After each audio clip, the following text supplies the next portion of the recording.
ಸನ್ನಿಧಾನದಲ್ಲಿ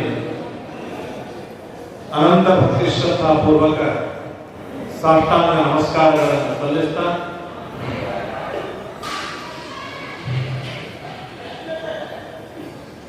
ನಮ್ಮ ನಿಮ್ಮೆಲ್ಲರ ಇಷ್ಟಾರ್ಥಗಳನ್ನು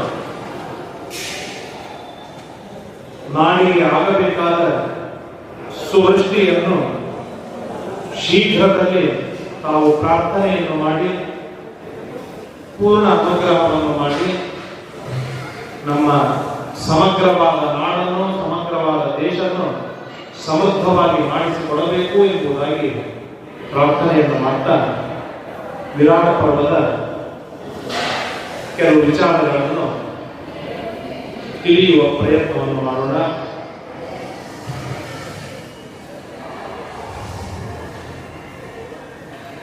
ವಿರಾಟ ಪರ್ವ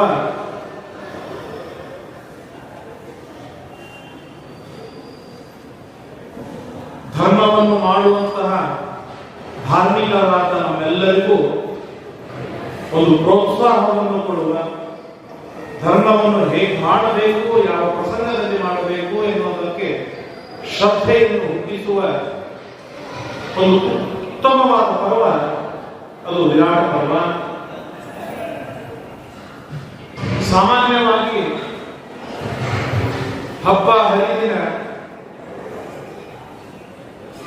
ಅಥವಾ ಸಮೃದ್ಧಿ ಅಥವಾ ಅನುಕೂಲಕರವಾದ ವಾತಾವರಣ ಇರುವಾಗ ನಾವು ನೀವೆಲ್ಲರೂ ಧರ್ಮವನ್ನು ಮಾಡುತ್ತೇವೆ. ಮಹಾಧಾರ್ಮಿಕರು ನಾವೆಲ್ಲರೂ, ಶ್ರೇಷ್ಠ ಧಾರ್ಮಿಕರು ನಾವೆಲ್ಲರೂ.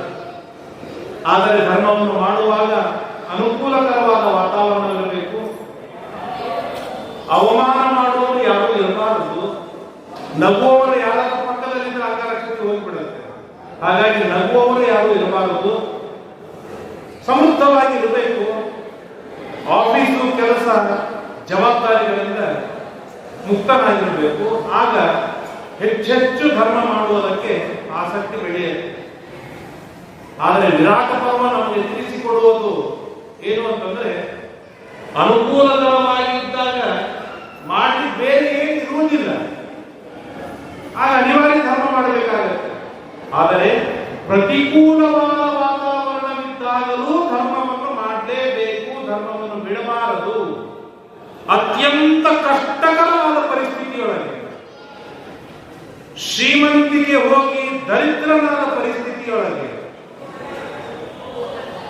ಸುಖ ಹೋಗಿ ದುಃಖ ಬಂದಾಗ, ಆರೋಗ್ಯವಂತವಾದ ಜೀವನ ಹೋಗಿ ಅನಾರೋಗ್ಯಾದಾಗ, ಈ ತರಹದ ಪ್ರತಿಕೂಲವಾದ ವಾತಾವರಣಗಳು ಇರುವಾಗಲೂ ಕೂಡ ನಮಗೆ ವಿಹಿತವಾದ ನಾವು ನಡೆಸಿಕೊಂಡು ಬಂದಂತಹ ಏನು ಧರ್ಮಗಳಿವೆ ಆ ಧರ್ಮಗಳನ್ನು ಇನ್ನೂ ಉಗ್ರವಾಗಿ, ಇನ್ನೂ ತೀಕ್ಷ್ಣವಾಗಿ ಮಾಡಬೇಕು, ಅಚ್ಚುಕಟ್ಟಾಗಿ ಮಾಡಬೇಕು ಎನ್ನುವುದನ್ನು ಗಟ್ಟಿಯಾಗಿ ಪ್ರತಿಪಾದನೆಯನ್ನು ಮಾಡಿಕೊಡುವುದು ವಿರಾಟ ಪರ್ವ. ಈ 2 ದಿನದಲ್ಲಿ ಅನೇಕರಿಗೆ ಮನವರಿಕೆ ಆಗಿರಬಹುದು. ಅಖಂಡ ಭಾರತಕ್ಕೆ ಚಕ್ರವರ್ತಿಯಾದವನು ಧರ್ಮರಾಜ. ಮಹಾರಾಜಾದಿ ರಾಜರುಗಳು ಧರ್ಮರಾಜನ ಕಾಲಿಗೆ ಬಿದ್ದರು. ಎಲ್ಲಿ ಹೋಗಲು ಧರ್ಮರಾಜನಿಗೆ ಜಯಕಾರ ಬೇಕು. ಅದ್ಭುತವಾದ ದೇವಾದಿ ದೇವತೆಗಳು ಬಂದು ಧರ್ಮರಾಜನನ್ನು ಹಾಡಿ ಹೊಗಳಿ ಕೊಂಡಾಡಿ ಹೋಗ್ತಾ ಇದ್ದಾರೆ. ಅಂತಹ ಪ್ರಸಂಗದೊಳಗೆ ಅನ್ಯಾಯಕ್ಕೆ ಒಳಗಾಗಿ ರಾಜ್ಯ ಹೋಯಿತು. ತನ್ನ ಧರ್ಮ ಬಿಡಲಿಲ್ಲ. ಹೆಂಡತಿಗೆ ಘೋರವಾದ ಅವಮಾನವಾಯಿತು, ತನ್ನ ಧರ್ಮ ಬಿಡಲಿಲ್ಲ. ವನಕ್ಕೆ ಬಂದ 12 ವರ್ಷ ಪಡಬಾರದ ಕಷ್ಟಗಳನ್ನು ಅನುಭವಿಸಿದ ವನದಲ್ಲಿ ಇದ್ದ, ತನ್ನ ಧರ್ಮವನ್ನು ಬಿಡಲಿಲ್ಲ. ಈಗ ತನ್ನನ್ನು ತಾನು ಮುಚ್ಚಿ ಹಾಕಿಕೊಳ್ಳುವ ವಿರಾಟ ಪರ್ವ, ಅಜ್ಞಾತವಾಸ. ಈ 6 ಜನರೊಳಗೆ ಒಬ್ಬರು ಸಿಕ್ಕಿಬಿದ್ದರೂ ಕೂಡ ಪುನಃ 12 ವರ್ಷದ ವನವಾಸ, 1 ವರ್ಷದ ಅಜ್ಞಾತವಾಸ. ಇಂತಹ ಘೋರವಾದ ಪರಿಸ್ಥಿತಿ ಎದುರಾದಾಗಲೂ ಕೂಡ ತನ್ನ ಸತ್ಯವನ್ನು ಬಿಡಲಿಲ್ಲ, ತನ್ನ ಧರ್ಮವನ್ನು ಬಿಡಲಿಲ್ಲ. ಇದು ಧರ್ಮರಾಜ ಭೀಮಸೇನ ದೇವರು ನಮಗೆ ಕೊಡುವ ಆದರ್ಶವಿದು. ಎಂತ ಕಷ್ಟದ ಪರಿಸ್ಥಿತಿ ನಮಗೆ ಎದುರಾದಾಗಲೂ ನೀವು ನಿಮ್ಮ ಧರ್ಮವನ್ನು ಬಿಟ್ಟಿಲ್ಲ ಅಂತಾದರೆ ಕೊನೆಗೆ ಜಯ ನಿಮಗೆ ಇದೆ. ಕಟ್ಟಿಟ್ಟ ಬುದ್ಧಿ. ಯಥೋ ಧರ್ಮ ತಥೋ ಜಯ. ಎಲ್ಲಿ ಧರ್ಮವಿದೆ ಅಲ್ಲಿ ಅತ್ಯದ್ಭುತವಾಗಿರ್ತಕ್ಕಂಥ ಜಯವಿದೆ.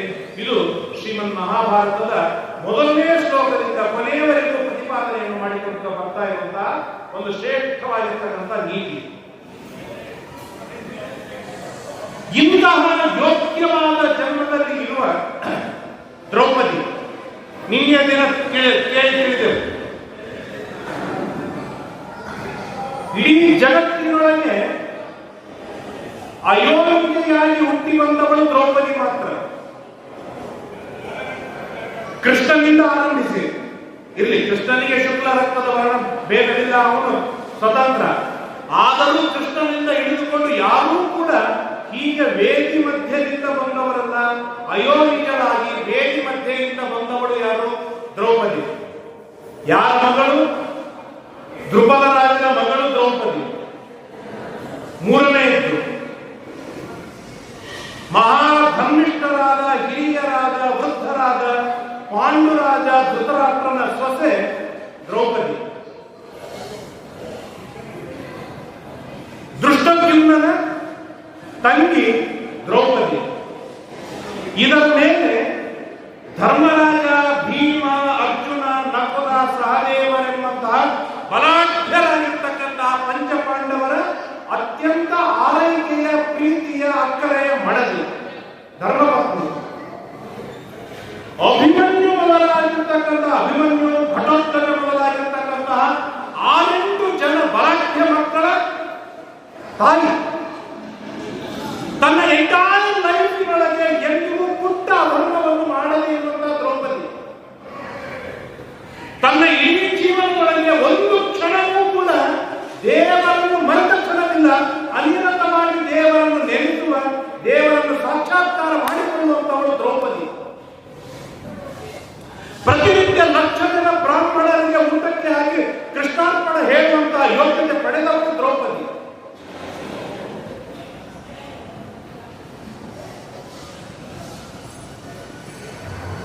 ಇಂತಹ ಧಾರ್ಮಿಕ ಜಗತ್ತಿನೊಳಗೆ 3ನೇ ಸ್ಥಾನದಲ್ಲಿದ್ದಾಳೆ ದ್ರೌಪದಿ. ಹೆಣ್ಣುಗಳನ್ನು ಅಷ್ಟೇ ವಿಚಾರವನ್ನು ಮಾಡಿದ 2ನೇ ಸ್ಥಾನದಲ್ಲಿದ್ದಾಳೆ ದ್ರೌಪದಿ. 1ನೇ ಸ್ಥಾನ ಲಕ್ಷ್ಮೀದೇವಿ, 2ನೇ ಸ್ಥಾನ ಭಾರತೀದೇವಿ.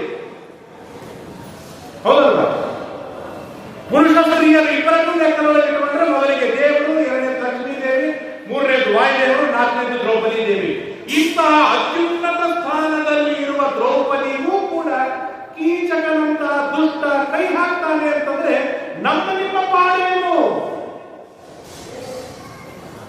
ಇಷ್ಟು ಅಧರ್ಮದಲ್ಲಿ ಮುಳುಗಿದಾಗ, ಇಷ್ಟು ದೇವರಿಂದ ವಿಮುಖರಾದಾಗ, ಇಷ್ಟು ದೇವರಿಂದ ದೂರಾದಾಗ ನಮ್ಮ ಪರಿಸ್ಥಿತಿ ಏನಾಗಬೇಡ. ಸುನಾಮಿ ಒಳಗೆ ಹೇಗೆ ದೊಡ್ಡ ದೊಡ್ಡ ಗಿಡಗಳು ಕೊಚ್ಚಿಕೊಂಡು ಹೋಗುತ್ತೋ ಆ ತರಹದಿಂದ ಯಾವಾಗ ನಾವು ಕೊಚ್ಚಿಕೊಂಡು ಹೋಗ್ತೇವೆ ಗೊತ್ತಿಲ್ಲ. ಅಂತ ಘೋರವಾಗಿರ್ತಕ್ಕಂಥ ಕಾಲ ನಮ್ಮ ಎದುರಿಗೆ ಗಟ್ಟಿಯಾಗಿ ನಿಂತಿದೆ. ಇಂತಹ ಪ್ರಸಂಗದಲ್ಲೂ ಕೂಡ ನಾವು ಗಟ್ಟಿಯಾಗಿ ನಿಲ್ಲಬೇಕು ಅಂದ್ರೆ ನಮ್ಮ ಪಾಲಿಗೆ ಧರ್ಮ ಇರಲಿಕ್ಕೆ ಬೇಕು. ಇದನ್ನು ಗಟ್ಟಿಯಾಗಿ ಪ್ರತಿಪಾದನೆಯನ್ನು ಮಾಡಿಕೊಳ್ಳುವಂತಹ ಶ್ರೇಷ್ಠವಾದ ಪರ್ವ ಅದು ವಿರಾಟ ಪರ್ವ. ಎಂತ ಪರಿಸ್ಥಿತಿಗಳು ಎದುರಾಗತ್ತೆ ಅಂತಂದ್ರೆ, ಆ ಕೀಚಕ ಬಂದಾಗ, ಕೀಚಕ ಕೈ ಹಾಕಿದ, ಕೀಚಕರಿಂದ ಬಿಡಿಸಿಕೊಳ್ತಾಳೆ, ಭೀಮನ ಜೊತೆಗೆ ಸಂಧಾನವಾಗತ್ತೆ. ಶ್ರೀ ಶ್ರೀ ಸತ್ಯಾತ್ಮದಿಂದ ಶ್ರೀಮಾನಂದರವರಿಗೆ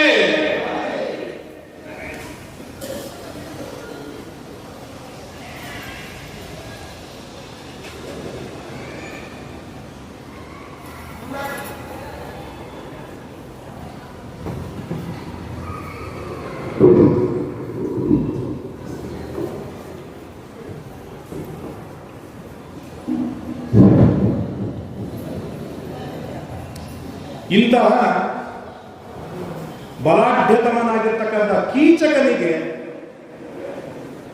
ಕೀಚಕನ ಪೀಡೆಯಿಂದ ಸೋತು ಹೋದ, ತ್ರಸ್ತನಾಗಿ ಹೋಗಿರ್ತಕ್ಕಂತಹ ದ್ರೌಪದಿ ಭೀಮನ ಎದುರಿಗೆ ಬರ್ತಾಳೆ, ಕಣ್ಣೀರಿಡ್ತಾಳೆ, ದುಃಖ ಪಡ್ತಾಳೆ, ಸಂಕಟ ಪಡ್ತಾಳೆ.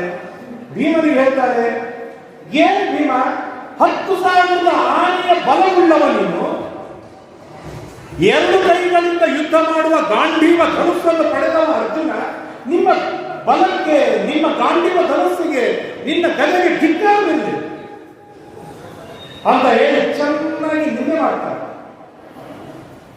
ಭೀಮ ಅಷ್ಟೇ ಶಾಂತವಾಗಿ, ಅಷ್ಟೇ ಕಾಮಾಗಿ, ಹೌದು ನಿನ್ನ ರಕ್ಷಣೆ ಮಾಡಬೇಕಾದ್ದು ನನ್ನ ಹೊಣೆಗಾರಿಕೆ, ಆ ಕ್ಷಣಕ್ಕೆ ರಕ್ಷಣೆ ಮಾಡಲಿಲ್ಲ ಅಂತ ಹೇಳಿ ದ್ರೌಪದಿ ಏನ್ ಹೇಳ್ತಾರೆ ಎಲ್ಲವನ್ನೂ ಕೇಳ್ತಾರೆ.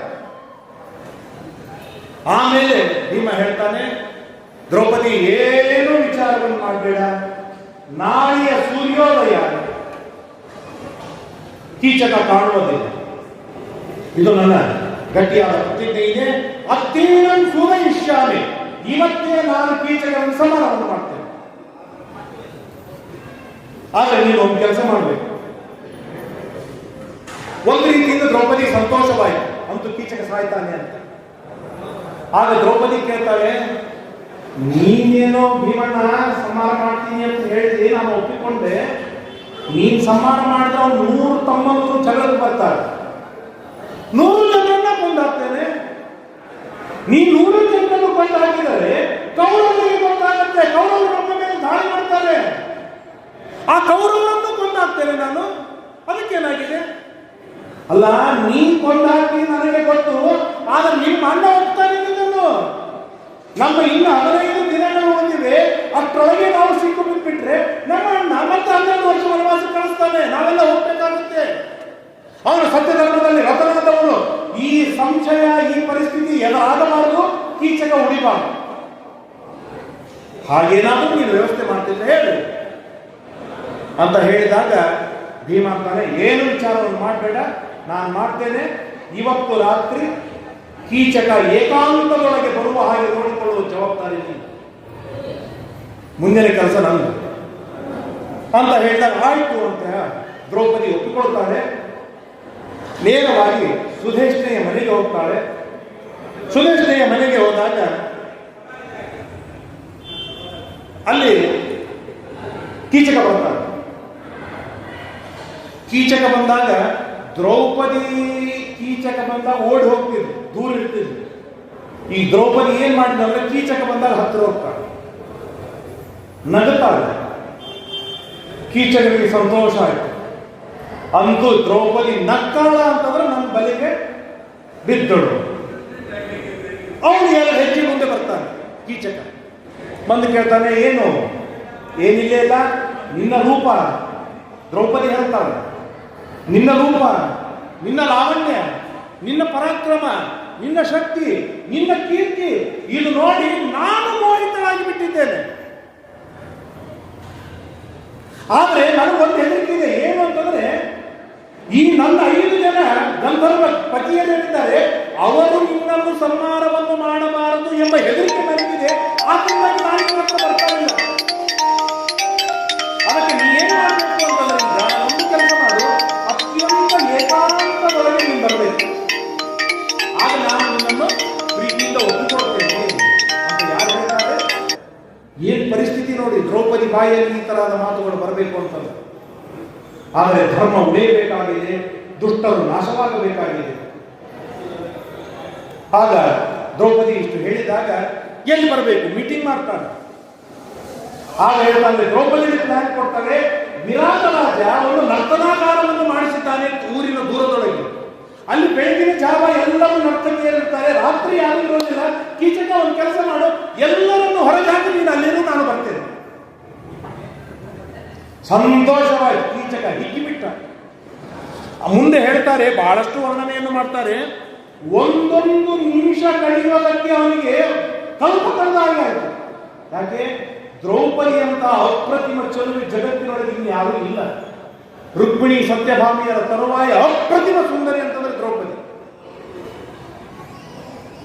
ಏನೋ ಮಾಡಿ ದ್ರೌಪದಿಯನ್ನು ಕುಸಲಾಯಿಸಿದೆ, ದ್ರೌಪದಿಯನ್ನು ಒಪ್ಪಿಸಿದೆ ಅಂತ ಹಿಕ್ಕೋ ಹಿಕ್ಕು, ಸಂತೋಷವೋ ಸಂತೋಷ.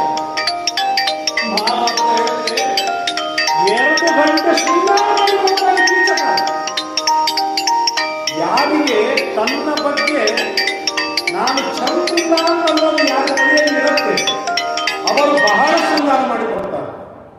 ಯಾರಿಗೆ ಸ್ವಯಂ ನಾನು ಚಲೋ ಇದ್ದೇನೆ ಎಂಬುದಾಗಿ ಯಾರಿಗೆ ಮನವರಿಕೆ ಇರುತ್ತೆ, ಅವರಿಗೆ ಯಾವ ಅವಶ್ಯಕತೆ ಇರೋದಿಲ್ಲ. ಇವು ಕೀಚಕ ದುಷ್ಟ ನೋಡಿ ಹಾಗಾಗಿ ಚೆನ್ನಾಗಿ ಶೃಂಗಾರ ಮಾಡಿಕೊಂಡ, ಅದು ಮಾಡಿದ, ಇದು ಮಾಡಿದ, ಎಲ್ಲ ಸಾಕಷ್ಟು ವಿಷಯಗಳನ್ನು ಹೇಳ್ತಾರೆ. ಶೃಂಗಾರ ಮಾಡಿಕೊಂಡು ತಯಾರಾಗಿ ಗಟ್ಟುಮುಟ್ಟು ಊಟ ಮಾಡಿ ನಿದ್ದೆ ಬರದೇ ಇರುವ ಹಾಗೆ ವ್ಯವಸ್ಥೆ ಮಾಡಿಕೊಂಡು ಗಟ್ಟುಮುಟ್ಟಾಗಿ ಕೂತುಕೊಂಡಿರ್ತಾನೆ. ದ್ರೌಪದಿ ಅಡಿಗೆ ಮನೆಗೆ ಹೋಗ್ತಾಳೆ. ಭೀಮಣ್ಣ ಮತ ಕೀಚಕ ಅಲ್ಲಿ ಹೋಗಿದ್ದಾನೆ, ಮತ್ತೆ ಬೇಗ ಬೇಗ ತಯಾರಾಗ ಅಂತ ಹೇಳಿದ್ರೆ ಭೀಮಸೇನ ದೇವರು ಹೇಗೆ ತಯಾರಾಗಬೇಕು ಹೇಳಿ? ಭೀಮಸೇನ ದೇವರು ಅಪ್ರತಿಮ ಚಲುವರು, 32 ಸುಲಕ್ಷಣಗಳಿಂದ ಯುಕ್ತರಾದ ಅಪ್ರತಿಮ ಸುಂದರ ಭೀಮಸೇನ ದೇವರು. ಇವತ್ತೆಲ್ಲ ನಾವು ನಮಗೆ ಭೀಮಸೇನ ದೇವರು ಅಂತಂದ್ರೆ ಈ ರಮಾನಂದ ಮಹಾಸಾಗರ ಮಹಾಭಾರತದ ಭೀಮಸೇನೆ ಕಣ್ಣೆದುರಿಗೆ ಬರ್ತಾನೆ. ಅದರೊಳಗೆ ಏನೋ ಉಗ್ರ, ಕ್ರೂರ, ಮೀಸಿ ಇಲ್ಲ, ಏನೇನೋ ಶೃಂಗಾರ ಮಾಡಿರ್ತಾರೆ ಭೀಮನ್. ಹಾಗೆಲ್ಲ ಭೀಮಸೇನ ದೇವರಿಲ್ಲ. ಅಪ್ರತಿಮ ಸುಂದರ 32 ಲಕ್ಷಣದಿಂದ ಯುಕ್ತನಾದ ದೇವರ ಪ್ರತಿಬಿಂಬ ಭೀಮಸೇನ ದೇವರು. ಆ ಭೀಮಸೇನ ದೇವರು ಸೀರೆ ಉಟ್ಕೊಂಡ್ರೆ ಹೇಗಿರ್ಬೋದು? ಹಾಗೆ ಭೀಮ ಚೆನ್ನಾಗಿ ಸೀರೆ ಉಟ್ಕೊಳ್ತಾನೆ, ಗೆಜ್ಜೆ ಹಾಕೊಳ್ತಾನೆ, ಕುಂಕುಮ ಹಚ್ಕೊಳ್ತಾನೆ, ಮೂಪಟ್ಟು ಇಟ್ಕೊಳ್ತಾನೆ, ಭಾರಿ ತಯಾರಾಗಿ ಹೇಳ್ತಾನೆ, ದ್ರೌಪದಿ ನಾ ಮುಂದೆ ಹೋಗ್ತೀನಿ, ನೀನು ನನ್ನ ಹಿಂದೆ ಬಾ ಅಂತ ಹೇಳಿ ಆ ನರ್ತನಾಗಾರಕ್ಕೆ ಪ್ರವೇಶವನ್ನು ಮಾಡ್ತಾರೆ. ನರ್ತನಾಗಾರಕ್ಕೆ ಪ್ರವೇಶವನ್ನು ಮಾಡಿದಾಗ ಅವನಿಗೆ ನೋಡಿ ಆಶ್ಚರ್ಯವಾಯಿತು, ಭಾರಿ ಆಶ್ಚರ್ಯವಾಯಿತು. ಅಂತೂ ದ್ರೌಪದಿ ಇಷ್ಟು ಸರಳವಾಗಿ ಸುಲಭ ರೀತಿಯೊಳಗೆ ಒಂದು ಬಂದ್ಬಿಟ್ಲಲ್ಲ ಅಂತ ಹೇಳಿ ಅಲ್ಲಿಗೆ ಬರ್ತಾಳೆ.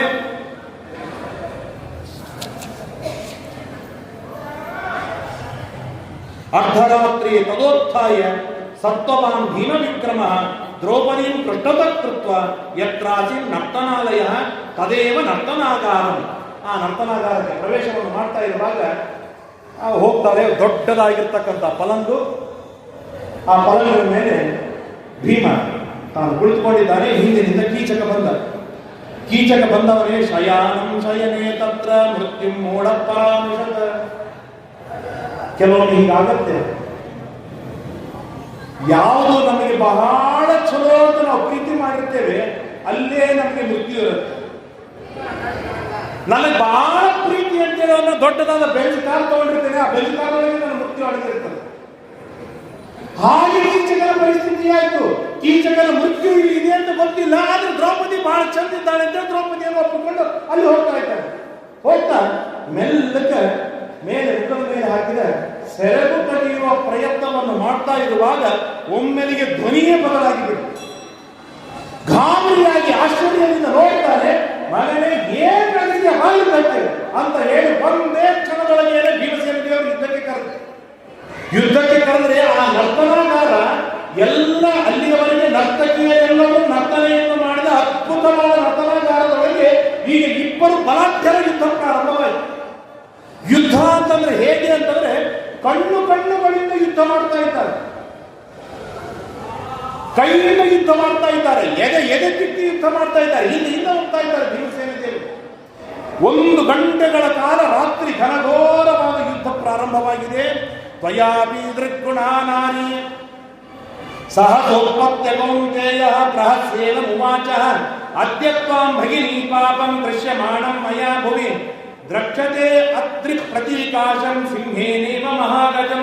ದೊಡ್ಡದಾಗಿರ್ತಕ್ಕಂಥ ಸಿಂಹ ಆನೆ ಮೇಲೆ ಹೇಗೆ ಎರಗಬೇಕು ಹಾಗೆ ಭೀಮಸೇನ ದೇವರು ಎದ್ದಿದ್ದಾರೆ.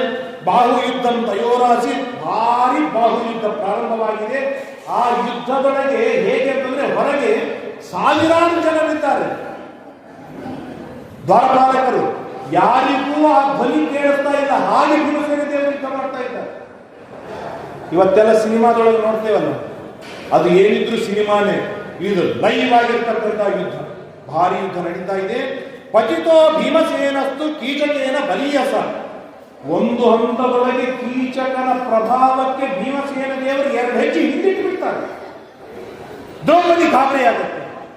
ಕೀಚಕನ ಭೀಮ ಹಿಂದೆ ಸಲ್ತಲ್ಲ ಅಂತ ನೋಡ್ತಾ ಇರುವಾಗಲೇನೆ ಮೂರ್ತ ಮಶಕತ್ ಸೋಡು ವೇಗಂ ತಸ್ಯ ಮಹಾತ್ಮನ 48 ನಿಮಿಷಗಳ ಕಾಲ ಯುದ್ಧ ಮಾಡಿ ಒಂದು ಏಟು ತಲೆಯೊಳಗೆ ಭೀಮಸೇನ ದೇವರ ತಲೆ ಮೇಲೆ ಹಾಕಿದ್ರೆ ಕೀಚಕನ ತಲೆ ಕೀಚಕನ ಹೊಟ್ಟೆಯೊಳಗೆ ಹೋಯ್ತಲ್ಲ.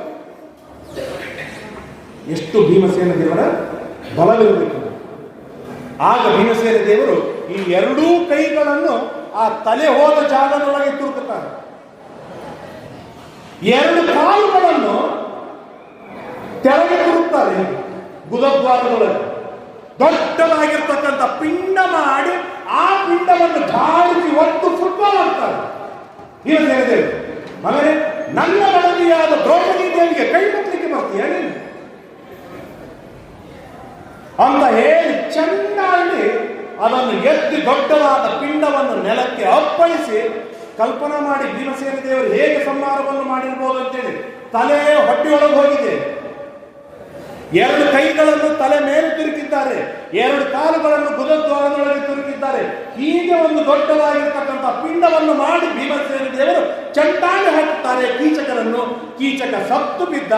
ದ್ರೌಪದಿಗೆ ಭೀಮಸೇನ ದೇವರು ಹೇಳ್ತಾರೆ, ನಾನು ಹೊರಟೆ ಅಂತ ಹೇಳಿದ್ರು, ಹೊರಟೇ ಬಿಟ್ಟು. ಇಷ್ಟು ಉಗ್ರವಾಗಿ ಯಾಕೆ ಸಂಹಾರ ಮಾಡಿದ್ರು? ಭೀಮಸೇನ ದೇವರ ಸ್ಟ್ರಾಟಜಿನೇ ಬಹಳ ಅದ್ಭುತವಾಗಿರುವಂತಹದ್ದು. ಇಲ್ಲಿ 2 ಕಾರಣಗಳಿವೆ. ಶ್ರೀಮದಾಚಾರ್ಯ 2 ಕಾರಣಗಳನ್ನು ಬಹಳ ಸೊಗಸಾಗಿ ನಿರ್ಣಯವನ್ನು ಮಾಡ್ತಾರೆ. ಒಂದು, ದ್ರೌಪದಿಗೆ ನೀನು ಪೀಡೆ ಕೊಟ್ಟವನಿಗೆ ನಿನಗೆ ಸಣ್ಣ ಪುಟ್ಟ ಶಿಕ್ಷೆ ಆಗುವ ಹಾಗಿಲ್ಲ. ಒಂದು.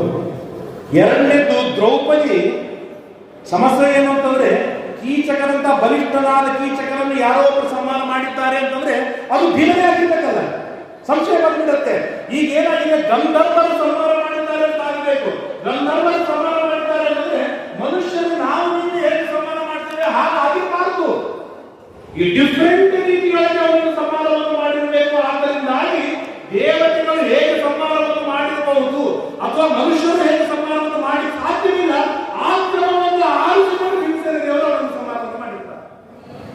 ಯಾಕೆ ಹೊರಗಿನ ಜನರಿಗೆ ಇವನು ಯಾರೋ ಒಬ್ಬ ಮನುಷ್ಯ ಸಂಹಾರ ಮಾಡಿದ, ಅವನು ಭೀಮನೇ ಇರಬಹುದು ಎನ್ನುವ ಸಂಶಯವೇ ಬರಬಾರದು ಎಂಬ ಕಾರಣದೊಳಗೆ ಅವನನ್ನು ಸಂಹಾರವನ್ನು ಮಾಡ್ತಾರೆ. ಸ್ನಾತವ ಮನೆಗೆ ಹೋಗ್ತಾರೆ, ತಮ್ಮ ಅಡಿಗೆ ಮನೆಗೆ ಹೋಗ್ತಾರೆ. ಅಡಿಗೆ ಮನೆಗೆ ಹೋಗಿ ಏನ್ ಮಾಡ್ಬೇಕು? ಭೀಮಸೇನ ದೇವರು ಸಣ್ಣ ಸಣ್ಣ ಧರ್ಮಗಳನ್ನು ಪರಿಪಾಲನೆಯನ್ನು ಮಾಡ್ತಾರೆ. ಕೀಚಕನನ್ನು ಹುಟ್ಟಿ ಬಂದಿದ್ದಾರೆ, ಕೀಚಕನನ್ನು ಸಂಹಾರವನ್ನು ಮಾಡಿ ಬಂದಿದ್ದಾರೆ. ನಾನು ಹೋಗಿ ಏನ್ ಮಾಡಬೇಕು? ಸ್ನಾನವನ್ನು ಮಾಡ್ತಾರೆ, ಆಚರಣವನ್ನು ಮಾಡ್ತಾರೆ, 10 ಗಾಯತ್ರಿ ಜಪವನ್ನು ಮಾಡ್ತಾರೆ. ಹೆಣ ಹುಟ್ಟಿದ ಮೇಲೆ ಗಾಯತ್ರಿ ಮಂತ್ರದಿಂದ ಅಭಿಮಂತ್ರಣ ಮಾಡಿ ನೀರು ಕುಡಿದಾಗಲೇನೆ ಅವನಿಗೆ ಶುದ್ಧಿ. ಮನೆಯೊಳಗೆ ಯಾವುದೋ ಒಂದು ಜನಿವಾರ ಹಾಕಿಕೊಂಡ್ರೆ ಅಲ್ಲ, ಮಂತ್ರ ಸಿದ್ಧವಾದ ಮಂತ್ರಪೂತವಾದ ಜನಿವಾರ ಹಾಕಿಕೊಂಡಾಗಲೇನೆ ಅವನಿಗೆ ಶುದ್ಧಿ. ಇಲ್ಲದೆ ಶುದ್ಧಿ ಆಗುವುದಿಲ್ಲ. ಇದನ್ನೂ ಕೂಡ ಭೀಮಸೇನ ದೇವರು ತೋರಿಸಿಕೊಡಬೇಕಾಗಿತ್ತು. ಆದ್ದರಿಂದಾಗಿ ಹೋಗಿ ಸ್ನಾನವನ್ನು ಮಾಡ್ತಾರೆ. ಸುಖೋಪವಿಷ್ಟ, ನಿಶ್ಚಿಂತರಾಗಿಬಿಟ್ಟು ಭೀಮಸೇನ ದೇವರು ನಿಶ್ಚಿಂತರಾಗಿ ಹೋಗಿ ದೊಡ್ಡದಾಗಿರ್ತಕ್ಕಂಥ ಪಲಂಗಿದೆ, ಆ ಪಲಂಗದ ಮೇಲೆ ಮಲಗಿದ್ದಾರೆ. ಈಚೆ ದ್ರೌಪದಿ ಅವಳ ಜವಾಬ್ದಾರಿ ಇತ್ತು, ನೀವು ಹೋಗ್ಬಿಟ್ಟು ಸಂಹಾರ ಮಾಡಿ. ದ್ರೌಪದಿ ಹೊರಗೆ ಚೀರಿ ಹೇಳ್ತಾಳೆ, ನನ್ನ ಮುಟ್ಟಲಿಕ್ಕೆ ಬಂದಿರತಕ್ಕಂತಹ ಕೀಚಕರನ್ನು ಗಂಧರ್ವರು ಸಂಹಾರ ಮಾಡಿದ್ದಾರೆ, ಬೇರೆ ಬರುವ ಅಂತ ಹೇಳಿ ಹೊರಗೆ ಚೀರಿ ದ್ರೌಪದಿ ಹೋಗ್ಬಿಟ್ಟು.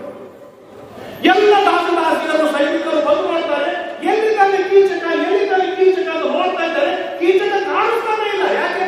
ಕೀಚಕ ಹಜಾರುಬಾಹು, 10-12 ಫೀಟಿನ ವ್ಯಕ್ತಿ, ದೊಡ್ಡ ಕಾಯ. ಇಂಥ ಕೀಚಕ ದೊಡ್ಡದಾದ ನತ್ತಲಾದ ಕಾಣಿಸ್ತಾನೆ ಇಲ್ಲ. ಎಲ್ಲೆಂದು ಹುಡುಕ್ತಾ ಇದ್ದಾರೆ. ಕೊನೆಗೆ ದ್ರೌಪದಿ ಹೇಳ್ತಾರೆ, ಅಲ್ಲಿ ನೋಡಿ ಅಲ್ಲಿ ಒಂದು ಮಾಂಸದ ಪಿಂಡವಾಗಿ ಬಿದ್ದಿದ್ದಾನೆ ಅಂತ ಹೇಳಿದಾಗ ನೋಡ್ತಾರೆ, ಒಬ್ಬಾಣಿ ಕೈಗಳಿ ಎಲ್ಲಿದೆ, ಗ್ರೀವ ತಲೆ ಎಲ್ಲಿದೆ, ಕಾಲು ಮನೆಯಲ್ಲಿದೆ ಅಂತ ಹುಡುಕ್ತಾ ಇದ್ದಾರೆ. ಎಲ್ಲರಿಗೂ ಶಾಕ್ ಆಗಿದೆ, ಆಶ್ಚರ್ಯವಾಗಿದೆ. ಏನ್ ಗಂಧರ್ವರು ಅಂತೇಳಿ ಕಣ್ಣರಿಸಿ ನೋಡ್ತಾ ಇದ್ದಾರೆ. ದ್ರೌಪದಿ ಈಚೆ ಗಂಭೀರವಾಗಿ ಹೊರಟ್ರೆ, ನಿನ್ನೆ ದಿನ ಕೇಳಿದೆವು, ವಿರಾಟ ನಗರಕ್ಕೆ ದ್ರೌಪದಿ ಪ್ರವೇಶ ಮಾಡಿದಾಗ ಕಣ್ಣುವುದು, ದ್ರೌಪದಿಯನ್ನು ನೋಡಿ ನಕ್ಕರು. ಅದೇ ಇವತ್ತಿನ ದಿನ ಅದೇ ದ್ರೌಪದಿಯನ್ನು ನೋಡಿ ಎಲ್ಲರೂ ಹೆದರಿ ಹತ್ತಿ ನೋಡ್ತಾ ಇದ್ದಾರೆ. ಇಂಥ ದ್ರೌಪದಿಗೆ ನಾವೇನಾದರೂ ನೋಡಿದೆವು ಅಂತಾದರೆ ಈ ಗಂಧರ್ವರು ನಮ್ಮನ್ನು ಉಳಿಸುವುದಿಲ್ಲ ಅಂತ ಹೇಳಿ ದಿಕ್ಕಪಾಲಾಗಿ ನೋಡಿ ಹೋಗ್ತಾ ಇದ್ದಾರೆ. ದ್ರೌಪದಿ ಮೆಲ್ಲಕ್ಕೆ ತಾನು ಹೋಗಿ ಸ್ನಾನವನ್ನು ಮಾಡಿ ಶುದ್ಧರಾಗಿ ಒಳಗೆ ಹೋಗ್ತಾ ಇದ್ದಾಳೆ. ಹೋಗ್ತಾ ಇರುವಾಗ ಸಾಧು ರಾತ್ರಾಣಿ ವಾಸಶ್ಚ, ಬಟ್ಟೆ ಬಿಚ್ಚಾಗಿದ್ದು ಸ್ನಾನ ಮಾಡಿದ್ರು, ಶುದ್ಧವಾದ ವಸ್ತ್ರವನ್ನು ಉಟ್ಟುಕೊಳ್ತಾರೆ. ಉಟ್ಟುಕೊಂಡು ಒಳಗೆ ಹೋಗ್ತಾ ಇರುವಾಗ ಅಡಿಗೆ ಮನೆಯಿಂದ ಹೋಗ್ತಾ ಇದ್ದಾರೆ. ಅಡಿಗೆ ಮನೆ ಹತ್ರ ಭೀಮಸೇನ ದೇವರು ಈ ಖುಷಿಯಿಂದ ಹೀಗೆ ಕುಳಿತುಕೊಂಡಿದ್ದಾರೆ. ದ್ರೌಪದಿ ನೋಡಿದ್ದು ಹೋಗಿ ಗಟ್ಟಿಯಾಗಿ ಅಪ್ಪಿಕೊಂಡು ತನ್ನ ಆನಂದವನ್ನು ಅಭಿವ್ಯಕ್ತ ಮಾಡುವ ಹಾಗಿಲ್ಲ.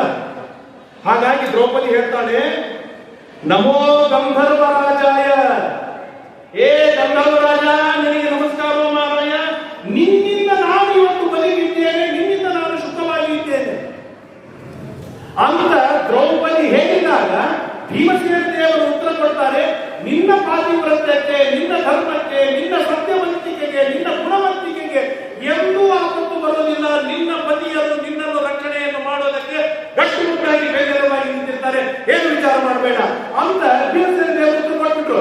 ಅಲ್ಲಿಂದ ಜನರಿಗೆ ಏನ್ ಕೇಳಿದ್ರು, ಅವ್ರು ಏನ್ ಉತ್ತರ ಕೊಟ್ಟರು ಗೊತ್ತೇ ಆಗಲಿಲ್ಲ. ಅಲ್ಲಿಂದ ನೇರವಾಗಿ ದ್ರೌಪದಿ ಮುಂದೆ ಹೋಗ್ತಾ ಇದ್ದಾರೆ. ದ್ರೌಪದಿಗೆ ಏನಿತ್ತು, ಭೀಮನಿಗೆ ಥ್ಯಾಂಕ್ಸ್ ಹೇಳಬೇಕಾಗಿತ್ತು, ಭೀಮನಿಗೆ ಕೃತಜ್ಞತೆ ಸಲ್ಲಿಸಬೇಕಾಗಿತ್ತು, ಸಲ್ಲಿಸಿದ್ದು ಮುಂದೆ ಹೋಗ್ಕೊಂಡೇನೆ ರಾಣಿ ಮನೆಗೆ ಹೋಗ್ತಾ ಇದ್ದಾಳೆ. ಅಲ್ಲಿ ಚೆನ್ನಾಗಿ ನರ್ತನ ಮಾಡ್ತಾ ಹೆರಳು ಹಾಕೊಂಡು ಹೀಗೆ ಮಾಡ್ತಾ ಬೃಹನ್ನಳೆ ಬರ್ತಾಳೆ. ಅರ್ಜುನ ಬಂದ ಎದುರಿಗೆ ಬಂದು ಅರ್ಜುನ ಕೇಳ್ತಾನೆ. ಅರ್ಜುನನಿಗೆ ಸಲಗಿ ಭೀಮ ದ್ರೌಪದಿ ಕವಿ ಮಾತಾಡುವ ಹಾಗಿಲ್ಲ.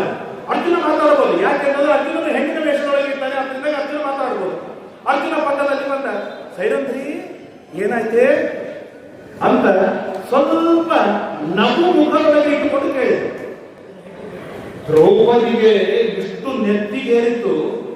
ಬೈತಾಳೆ ದ್ರೌಪದಿ, ಬೃಹನ್ನಳೆ, ನೀನು ಹೆಣ್ಣು ಮಕ್ಕಳ ಜೊತೆಗೆ ಉತ್ತರೆಯ ಜೊತೆಗೆ ನಟನ ಮಾಡ್ತಾ ಇದ್ದು ಕುಳಿತುಕೊಂಡಿದೀಯ, ನನ್ನ ಮಕ್ಕಳ ನಿನಗೆ ಗೊತ್ತಾಗಬೇಕು, ನನ್ನ ರಕ್ಷಣೆ ಮಾಡಲಿಕ್ಕಿರ್ಬೇಕು, ನೀನು ನಗತಾ ಕೇಳಬೇಕ, ಹೇಗೆ ಶಬ್ದ ಅಂತ ಹೇಳ ಅಂತ ಚೆನ್ನಾಗಿ ಬೈತಾಳೆ ದ್ರೌಪದಿ. 10 ತಾಸಾಗಿದೆ ದ್ರೌಪದಿ.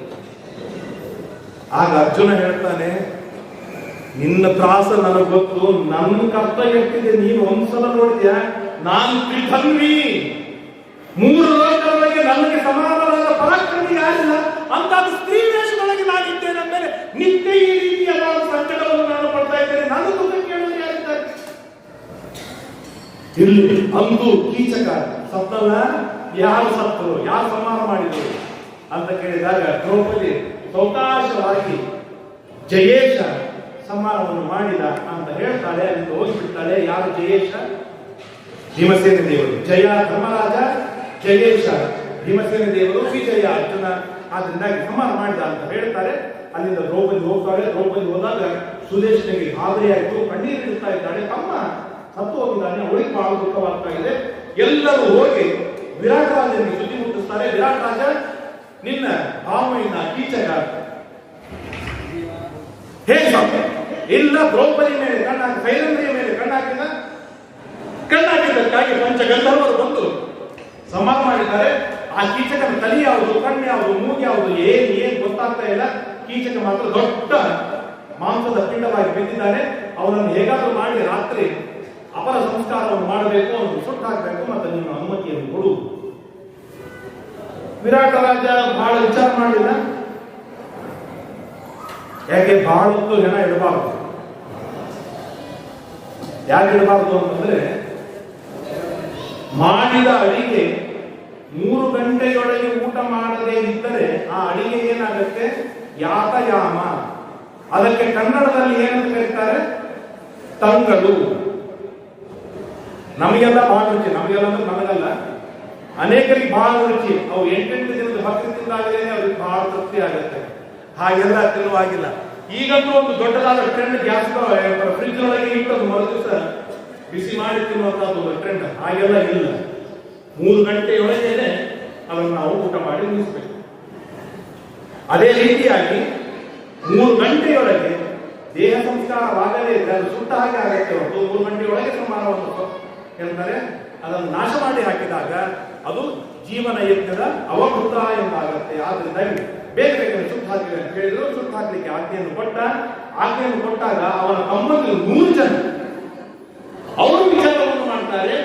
ಈ ದ್ರೌಪದಿ ಸೈರಂಧ್ರಿ ನಿಮಿತ್ತಕವಾಗಿ ನಮ್ಮ ಅಣ್ಣ ಸತ್ತಿದ್ದಾನೆ ಅಂದ ಮೇಲೆ ಇವಳು ಕೂಡ ಅವನ ಜೊತೆಗೆ ಸಾಯವನ್ನು ಹೋಗ್ಬೇಕು ಅಂತ ಹೇಳಿ ಅವನ ಹೆಣದ ಜೊತೆಗೆ ದ್ರೌಪದಿಯನ್ನು ಕಟ್ಟಿ ಹಾಕ್ತಾರೆ. ಕಟ್ಟಿ ಹಾಕಿ ಪ್ರಾರಂಭ ಮಾಡ್ತಾರೆ. ಎಂತ ಕಷ್ಟ ನೋಡಿ ದ್ರೌಪದಿ.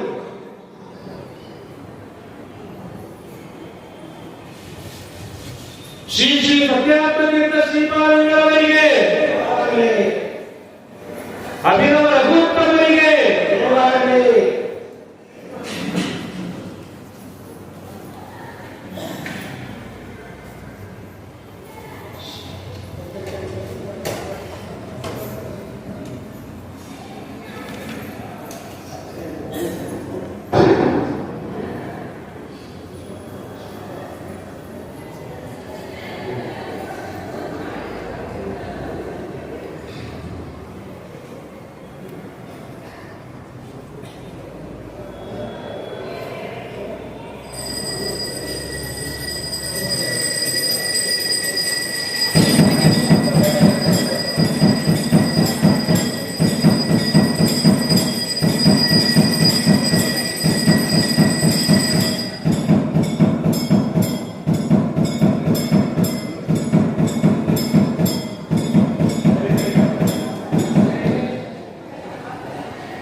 ಅಭಿನವರೂತ್ತಮರಿಗೆ ಹರಿಸರ್ವೋತ್ತಮ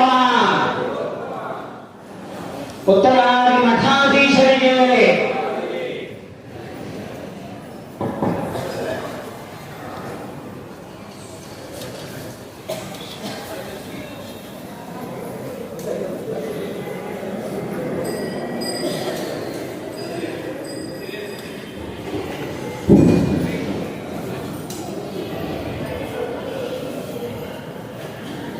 ಜಗದ್ಗುರುಗಳಾದ ನಮ್ಮ ನಿಮ್ಮೆಲ್ಲರ ಇಷ್ಟ ದೈವ ಇಷ್ಟ ಗುರುಗಳಾಗಿರ್ತಕ್ಕಂತಹ ನಾಮಸ್ಮರಣ ಮಾತ್ರದಿಂದಲೇ ಸಕಲ ವಿಧದ ಆಪತ್ತುಗಳನ್ನು ಪರಿಹಾರವನ್ನು ಮಾಡುವಂತಹ ಶ್ರೀ ಶ್ರೀ ಮಹಾಸ್ವಾಮಿಗಳವರ ಅಡೆದಾವರಿಗಳಲ್ಲಿ ಅನಂತ ಭಕ್ತಿ ಶ್ರದ್ಧಾಪೂರ್ವಕ ಸಾಷ್ಟಾಂಗ ನಮಸ್ಕಾರಗಳನ್ನು ಸಲ್ಲಿಸ್ತಾ ಅವರ ಈ ಅದ್ಭುತವಾದ ಕಾರುಣ್ಯ ದಯ ಅನುಗ್ರಹೋನ್ಮುಖವಾಗಿರ್ತಕ್ಕಂತಹ ಈ ದೃಷ್ಟಿ ಸದಾ ಕಾಲ ನಮ್ಮೆಲ್ಲರ ಮೇಲೆ ಇರಲಿ ಎಂಬುದಾಗಿ ಪ್ರಾರ್ಥನೆಯನ್ನು ಮಾಡ್ತಾ ಒಂದು 2 ನಿಮಿಷಗಳ ಕಾಲ ವಿರಾಟ ಪರ್ವದ ಉಪನ್ಯಾಸವನ್ನು ಗುರುಗಳ ಅಡೆದಾವರಿಗಳಲ್ಲಿ ಸಮರ್ಪಣೆಯನ್ನು ಮಾಡುವ ಪ್ರಯತ್ನವನ್ನು ಮಾಡ್ತೇನೆ. ದುಷ್ಟರಾಗಿರ್ತಕ್ಕಂತಹ ಉಪಕೀಚಕರು 105 ಜನ ಉಪಕೀಚಕರು ಅವರೆಲ್ಲರೂ ಸೇರಿ ಕೀಚಕನ ಜೊತೆಗೇನೆ ಈ ದ್ರೌಪದಿಯನ್ನು ಕೂಡ ಸುಟ್ಟು ಹಾಕಿಬಿಡೋಣ ಅಂತ ವಿಚಾರವನ್ನು ಮಾಡಿ ಮಾತುಗಳನ್ನು ಹೇಳಲಿಕ್ಕೆ ಆಗುವುದಿಲ್ಲ. ದ್ರೌಪದಿಯ ಬಗ್ಗೆ ನಾನು ಮೊದಲೇ ಹೇಳಿದ್ದೇನೆ. ಅಂತಹ ದ್ರೌಪದಿಯನ್ನು ಎಲ್ಲಿ ಕಟ್ಟಿ ಹಾಕಿ ಕೂಡಿಸಿದ್ದಾರೆ ಅಂತಂದ್ರೆ ಕೀಚಕ, ಒಬ್ಬ ದುಷ್ಟ ಕೀಚಕ, ಆ ಕೀಚಕನ ಹೆಣ, ಆ ಹೆಣದ ಜೊತೆಗೆ ಚಕ್ರದ ಮೇಲೆ ಏರಿಸಿ ದ್ರೌಪದಿಯನ್ನು ಕೂಡಿಸಿದ್ದಾರೆ. ಇವಳನ್ನು ಹೋಗಿ ಇಟ್ಟು ಸುಟ್ಟು ಬಿಡೋಣ. ಇದರಿಂದ ದ್ರೌಪದಿಗೆ ಏನು ಸಮಸ್ಯೆ ಇಲ್ಲ. ಆದರೆ ದ್ರೌಪದಿಗೆ ಈ ತರಹದ ಕಷ್ಟಗಳನ್ನು ಕೊಟ್ಟಾಗಲೇ ಕೀಚಕ, ದುಶ್ಯಾಸನ, ಜರಾಸಂಧ ಮೊದಲಾದವರಿಗೆ ಅಂತಂತಮಸ್ಸು ಆಗಲಿಕ್ಕೆ ಸಾಧ್ಯವಿದೆ. ಇಲ್ಲದೇ ಇದ್ದರೆ ಅವರಿಗೆ ಅಂತಂತಮಸ್ಸು ಆಗುವುದಿಲ್ಲ. ಅವರ ಸಾಧನೆ ಪೂರ್ಣವಾಗುವುದು ಯಾವಾಗ? ಜಗತ್ತಿನಲ್ಲಿ ಸರ್ವಮಾನ್ಯರಾಗಿರ್ತಕ್ಕಂಥ ದ್ರೌಪದಿಗೆ ಈ ತರಹದ ಕಷ್ಟಗಳನ್ನು ಕೊಟ್ಟಾಗ, ಅವಮಾನಗಳನ್ನು ಮಾಡಿದಾಗ, ಬೀಡು ಕೊಟ್ಟಾಗಲೇ ಅವರ ಸಾಧನೆ ಪೂರ್ಣ ಆಗುತ್ತೆ. ಆದ್ದರಿಂದಾಗಿ ಆ ತರಹದಿಂದ ದ್ರೌಪದಿ ತಾನು ಸಹನ ಮಾಡಿಕೊಳ್ತಾಳೆ. ಕಷ್ಟವನ್ನು ಕೊಡ್ತಾ ಇರುವಾಗ ದ್ರೌಪದಿ ಜೋರಾಗಿ ಚೀರ್ತಾಳೆ, ಬಹಳ ಜೋರಾಗಿ ಚೀರ್ತಾಳೆ. ಹೇ ಜಯ, ಜಯೇಶ, ಜಯತ್ಸೇನ, ವಿಜಯ, ಬಂಧು ಮಹಾರಾಯ, ಈ ಉಪಕೀಚಕರು ನನ್ನನ್ನು ಎಳೆದುಕೊಂಡು ಹೋಗಿ ಸುಟ್ಟಾಕ್ತಾರೆ, ನನ್ನನ್ನು ಸಮಾನವನ್ನು ಮಾಡ್ತಾ ಇದ್ದಾರೆ ಅಂತೇಳಿ ಜೋರಾಗಿ ಆಕ್ರೋಶ ಮಾಡಿಕೊಳ್ತಾ ಇದ್ದಾರೆ. ಆ 105 ಜನ ಕೇಕೆ ಹಾಕ್ತಾ ಇದ್ದಾರೆ. ಅವರ ಕೇಕೆ ಬಗ್ಗದಲ್ಲಿ ದ್ರೌಪದಿ ಆತ್ಮಸ್ವರದಿಂದ ಚೀರ್ತಾ ಇದ್ದಾರೆ. ಇದು ಧರ್ಮರಾಜನಿಗೆ ಕೇಳಿಸಿಲ್ಲ, ಅರ್ಜುನನಿಗೆ ಕೇಳಿಸಿಲ್ಲ, ನಕುಲನಿಗೆ ಸಹದೇವರಿಗೆ ಕೇಳಿಸಿಲ್ಲ. ಅವರಿಗೆ ಕೇಳಿಸಿದ್ರು ಏನು ಮಾಡುವಾಗಿಲ್ಲ. ಅಡಿಗೆ ಮನೆಯಲ್ಲಿ ದೂರದಲ್ಲಿರುವ ಭೀಮನಿಗೆ ಕೇಳಿಸಿತು. ಆ ಭೀಮಸೇನ ದೇವರು ಅಡಿಗೆ ಮನೆಯಿಂದಲೇ ಚೀರ್ತಾರೆ. ನಿನ್ನ ಜಯೇಶ ನಿನ್ನನ್ನು ಬಿಟ್ಟು ಹೋಗುವುದಿಲ್ಲ, ಈ ಕ್ಷಣಕ್ಕೆ ಓಡಿ ಬರ್ತಾನೆ, ನೀನೇನು ಹೆದರಬೇಕಾದ ಅವಶ್ಯಕತೆ ಇಲ್ಲ. ನೀ ಆ ದುಷ್ಟರನ್ನು ಸಮಾನವನ್ನು ಮಾಡೋದಕ್ಕೆ ನಿನ್ನ ಜಯೇಶ ಗಟ್ಟಿಯಾಗಿದ್ದಾನೆ ಅಂತ ಹೇಳಿ ಹಿಂದಿನ ದ್ವಾರದಿಂದ ರಾಣಿ ಮುಚ್ಚಿ ಕುಳಿತುಕೊಂಡು ಕಾಂಪೌಂಡ್ ಜಿಗಿದು ಸ್ಮಶಾನದ ದಾರಿಯನ್ನು ಹಿಡಿದು ಇವರು ಎಲ್ಲಿ ಹೋಗ್ತಾ ಇದ್ದಾರೆ ಅಲ್ಲಿಗೆ ಭೀಮಸೇನ ದೇವರು ಎದುರಿಗೆ ಹೋಗ್ತಾರೆ. ಹೋಗ್ತಾ ಇರುವಾಗ ಕೈಯಲ್ಲಿ ಗದ ಹಿಡಿದು ಯುದ್ಧ ಮಾಡುವಾಗಿಲ್ಲ. ಏನ್ ಮಾಡ್ಬೇಕು ನೋಡಿದರು 10,000 ವರ್ಷದ ದೊಡ್ಡದಾಗಿರ್ತಕ್ಕಂಥ ಗಿಡ ಇರುತ್ತೆ. ಆ ಗಿಡವನ್ನು ಒಂದೇ ಕೈಯಿಂದ ಹಾಕಿ ಕಿತ್ತಿ, ಸಣ್ಣ ಹತ್ತಿ ಗಿಡ ಕಿತ್ತಲಿಕ್ಕೆ ಆಗೋದಿಲ್ಲ, ಅಂತದ್ದು 1000 ವರ್ಷದ ಹಳೆಯದಾದ ಆ ಗಿಡವನ್ನು ಒಂದೇ ಕೈಯಿಂದ ಕಿತ್ತಿ ರಾತ್ರಿ 2 ಗಂಟೆಯಿಂದ 3 ಗಂಟೆ ಆಗುವುದರೊಳಗೆ ಆ 100 ಜನ ಉಪಕೀಚಕರನ್ನು ಏಕಕಾಲಕ್ಕೆ ಸಮಾರಂಭ ಮಾಡಿ ಹಾಕ್ತಾರೆ ಭೀಮಸೇನ ದೇವರು. ಮಹಾಭಾರತದಲ್ಲಿ ಹೇಳ್ತಾರೆ, ಒಂದು ಏಟಿಗೆ 5 ಜನ, ಎರಡನೇ ಏಟಿಗೆ 10 ಜನ, ಮೂರನೇ ಏಟಿಗೆ 28 ಜನ, ಹೀಗೆ 8, 10 ಏಟು ಹಾಕುವುದರೊಳಗೆ 105 ಜನರನ್ನು ಏಕಕಾಲಕ್ಕೆ ಭೀಮಸೇನ ದೇವರು ಸಂಹಾರವನ್ನು ಮಾಡಿ, ಧರ್ಮವನ್ನು ಮಾಡುವಂತಹ ವ್ಯಕ್ತಿಗೆ ಕಷ್ಟಗಳು ಬರುವುದು ಸಹಜ. ಆದರೆ ಆ ಕಷ್ಟಗಳು ಬಂದಾಗ ರಕ್ಷಣೆ ಮಾಡುವುದಕ್ಕಾಗಿ ಭೀಮಸೇನ ಹೇಳ್ತಾನೆ, ನಾನಿದ್ದೇನೆ, ಧರ್ಮ ಮಾಡುವ ಜವಾಬ್ದಾರಿ ನಿಮ್ಮದು, ರಕ್ಷಣೆ ಮಾಡುವ ಹೊಣೆಗಾರಿಕೆ ನನ್ನದಾಗಿದೆ ಎಂಬುದಾಗಿ ಭೀಮಸೇನ ದೇವರು ಈ ವಿರಾಟ ಪರ್ವದಲ್ಲಿ ಗಟ್ಟಿಯಾಗಿ ಮತ್ತೆ ಪ್ರತಿಪಾದನೆಯನ್ನು ಮಾಡಿಕೊಡ್ತಾರೆ. ಮಾಡಿಕೊಟ್ಟಾದ ಮೇಲೆ ತಿರುಗಿ ರಾತ್ರಿ ಮತ್ತೆ ವಿಚಾರ ಪ್ರಾರಂಭವಾಯಿತು. ಈ 5 ಜನ ಹೇಗೆ ಸತ್ತು, 105 ಜನ ಹೇಗೆ ಸತ್ತು ಅಂತಂದ್ರೆ ಮತ್ತೆ ಗಂಧರ್ವರು ಬಂದು ಸಮಾರಂಭವನ್ನು ಮಾಡಿದರು ಎಂಬುದಾಗಿ ಜಗತ್ತಿನೊಳಗೆ ಪ್ರಸಿದ್ಧವಾಗುತ್ತೆ. ಅಂದು ಅವತ್ತಿನ ದಿನಕ್ಕೆ ಕೀಚಕ ಮತ್ತು ಉಪಕೀಚಕನೆಲ್ಲರನ್ನು ಕೂಡ ಭೀಮಸೇನ ದೇವರು ಸಂಹಾರವನ್ನು ಮಾಡಿ ದೊಡ್ಡದಾದ ಜಯವನ್ನು ತಂದುಕೊಟ್ಟರು. ಇಷ್ಟಾದ ಮೇಲೆ ಗುಸುಗುಸು ಚರ್ಚೆ ಪ್ರಾರಂಭವಾಯಿತು.